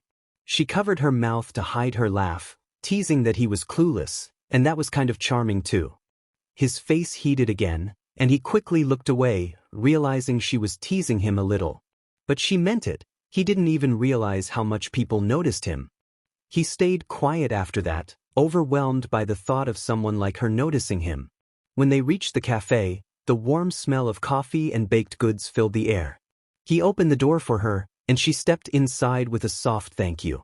Watching her look around in wonder, he thought that maybe, just maybe, this date wouldn't be such a disaster after all. They found a table near the window. She leaned forward with her hands on the menu, her eyes scanning quickly. She asked if he had a sweet tooth or if he was more of a coffee person. He chuckled, admitting he liked both, depending on his mood. But today he thought cake sounded good. Her grin widened as she declared they would share. Just like that, the awkwardness faded into something lighter and warmer. For the first time in a long time, he felt like he could relax. She really wanted to know him, not just the hero, not just the power, but him. And for the first time in forever, he wanted to let someone in. The cafe had a warm glow, sunlight filtering through the wide glass windows, dust motes drifting lazily in the beams of light. The quiet hum of chatter and clinking cups filled the air, but for him, everything felt strangely muted, as if the world had decided to give him this one peaceful moment just for them. Achiko leaned on her elbows across the table, looking at him with that curious, open gaze of hers. Her cheeks had the faintest pink tint, whether from the warm air or something else, he couldn't tell. She tilted her head slightly and teased him about being class president, asking if that meant he was going to boss her around too. He laughed nervously, scratching his cheek, insisting he wouldn't do that. He still didn't know why they even picked him, he just tried to make sure everyone was safe. She quickly replied that was exactly why. He was surprised by her words, realizing that people felt safe around him, even her. He froze, the impact of her statement hitting harder than he expected. For a moment, he didn't know what to say, so he took a sip of the coffee the waiter had brought them, but it didn't help much. Her eyes softened as she noticed his reaction, and she apologized if she had said too much. He managed to shake his head, saying it was just nice to hear. Watching him fumble over a simple compliment made her chest feel light.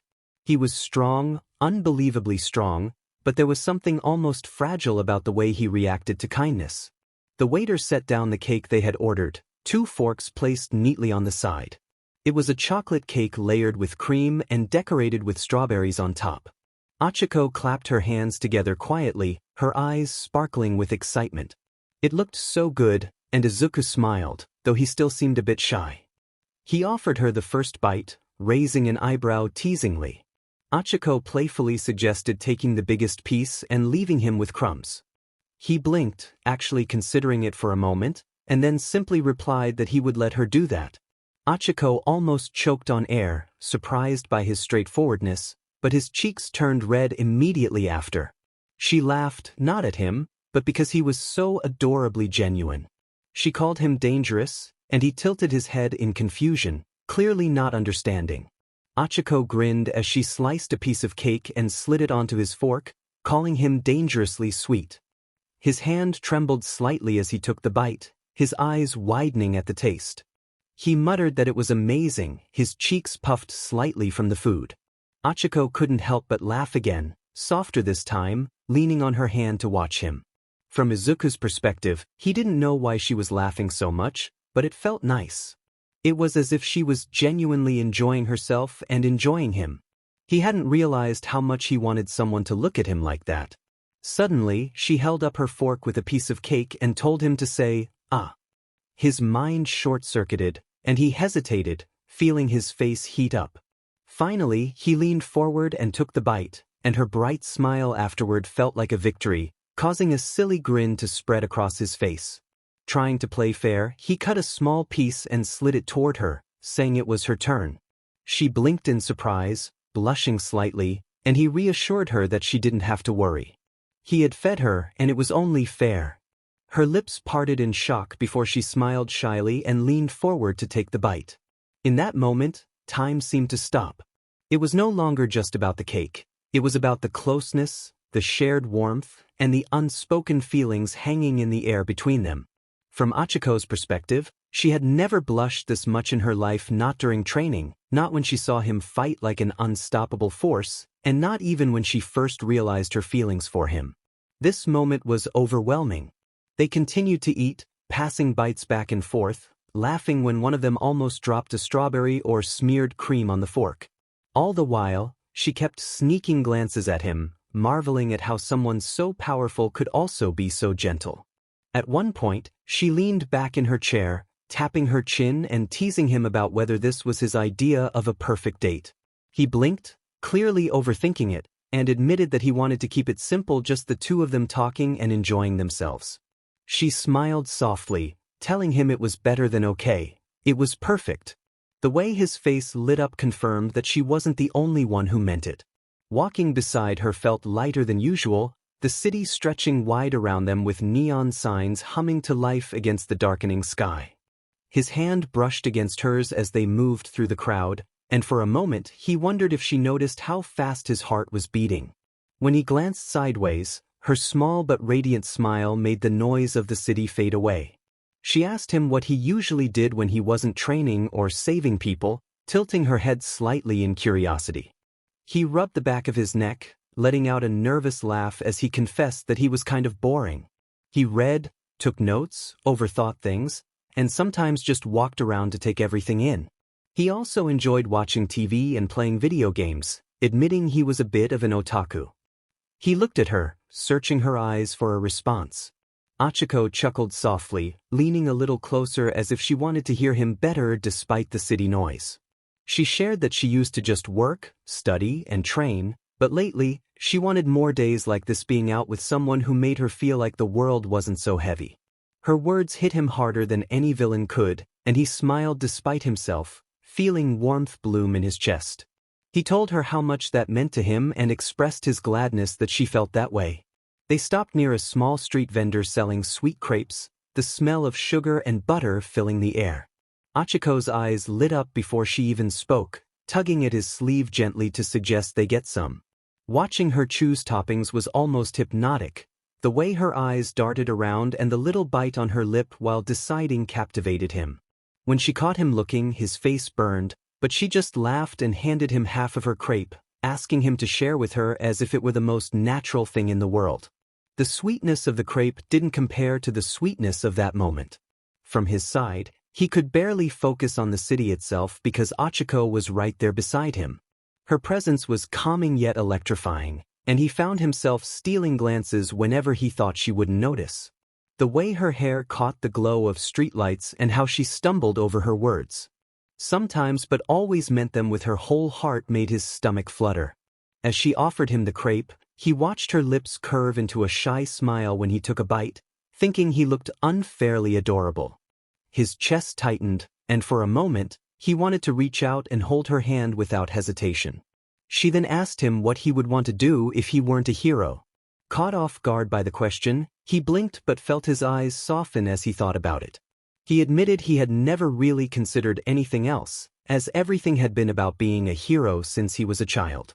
But maybe he would want to help people in some other way, perhaps as a teacher or simply spending more time like this, with someone who made everything feel worthwhile. Achiko's cheeks grew warm at his words, and she turned her gaze forward before he could see the smile forming on her lips. I bit into the crepe again, but my thoughts kept circling back to him, to the warmth in his words, and to the way his fingers brushed against mine as we walked through the crowd. The night felt endless, and I almost wished it would never end. Hero Registry, UA High School, Student File. Name, Midoriya, Izuku. Hero Name, Solaris. Age, 15, at UA entrance. Height, 175 centimeters. Affiliation, Class 1A, UA High School. Quirk, Solar Core. Classification, Emitter Type. Quirk Description, Solar Core. Solar Core enables the user to absorb solar radiation, converting it into vast reservoirs of energy that manifest as a variety of superhuman abilities. The more sunlight absorbed, the greater the performance, with potential that continues to grow exponentially. Abilities. Superhuman strength, capable of lifting over 100 tons when fully charged, with potential for limitless strength through extended solar exposure. Superhuman speed, able to move on the ground and in the air at speeds exceeding Mach 10, with near-instantaneous reaction times. Flight, mastery of high-speed aerial movement and hovering, allowing for agile maneuvers. Heat vision, emits concentrated beams of solar energy from the eyes, capable of melting metal and penetrating reinforced armor. Invulnerability, exhibits extreme resistance to kinetic damage, temperature extremes, and explosions. Most projectiles and quirks are ineffective against him. Enhanced senses, includes microscopic vision, telescopic vision, X-ray vision, infrared vision, and enhanced hearing, allowing him to track heartbeats and detect lies through voice stress. Solar flare, a powerful omnidirectional blast of stored energy, used as a last resort due to its massive area of effect. Super breath, can unleash hurricane-force winds or freeze targets with cryogenic breath. Regeneration, heals rapidly under sunlight, with near-instant recovery from non-fatal injuries. Stamina and endurance, can operate for days without rest if solar-charged. Intellect enhancement, heightened memory retention and mental processing speed, combined with his analytical mind, allows him to learn and adapt faster than any peer. Weaknesses and limitations. Solar dependency, his power depletes when deprived of sunlight for extended PRDS or under red spectrum light. Complete depletion leaves him vulnerable. Control sensitivity, super speed, strength, and vision-based attacks require high precision. Misuse can lead to unintended consequences. Mental pressure, burdened by the weight of expectations, isolation, and past trauma, emotional strain can cloud his judgment. Personality.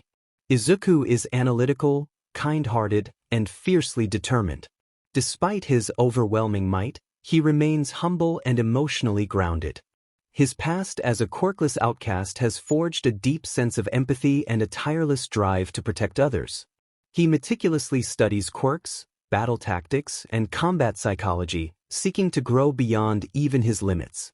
While more confident and composed than his previous self, Solaris carries a quiet intensity and a sense of detachment from those who once scorned him, particularly Bakugo and his mother.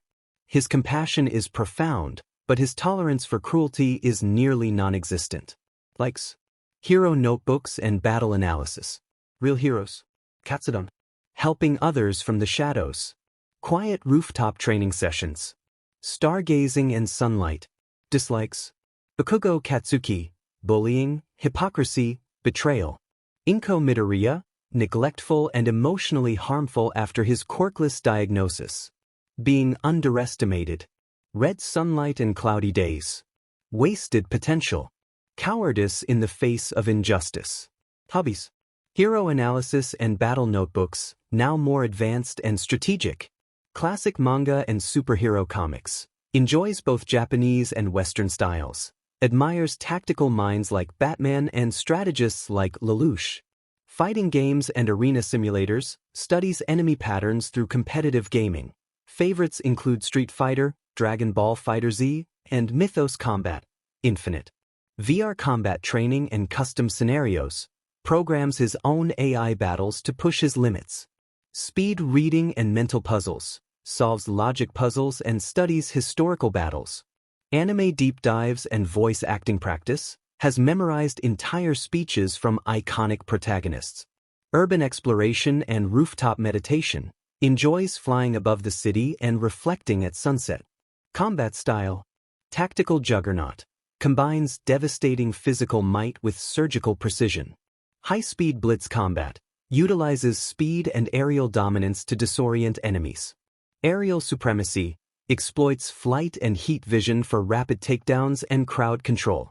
Strategic adaptation. Studies opponents mid-fight, adjusting his form and output in real time. Hero ranking, UA internal evaluation. Power, 6.5, over limit tier. Speed, 6.5, T, 5.5. Intelligence, 5.5. Cooperation, 4.55. Power alone doesn't make a hero. It's the heart to use it wisely that does. Izuku. Appearance. Hero suit.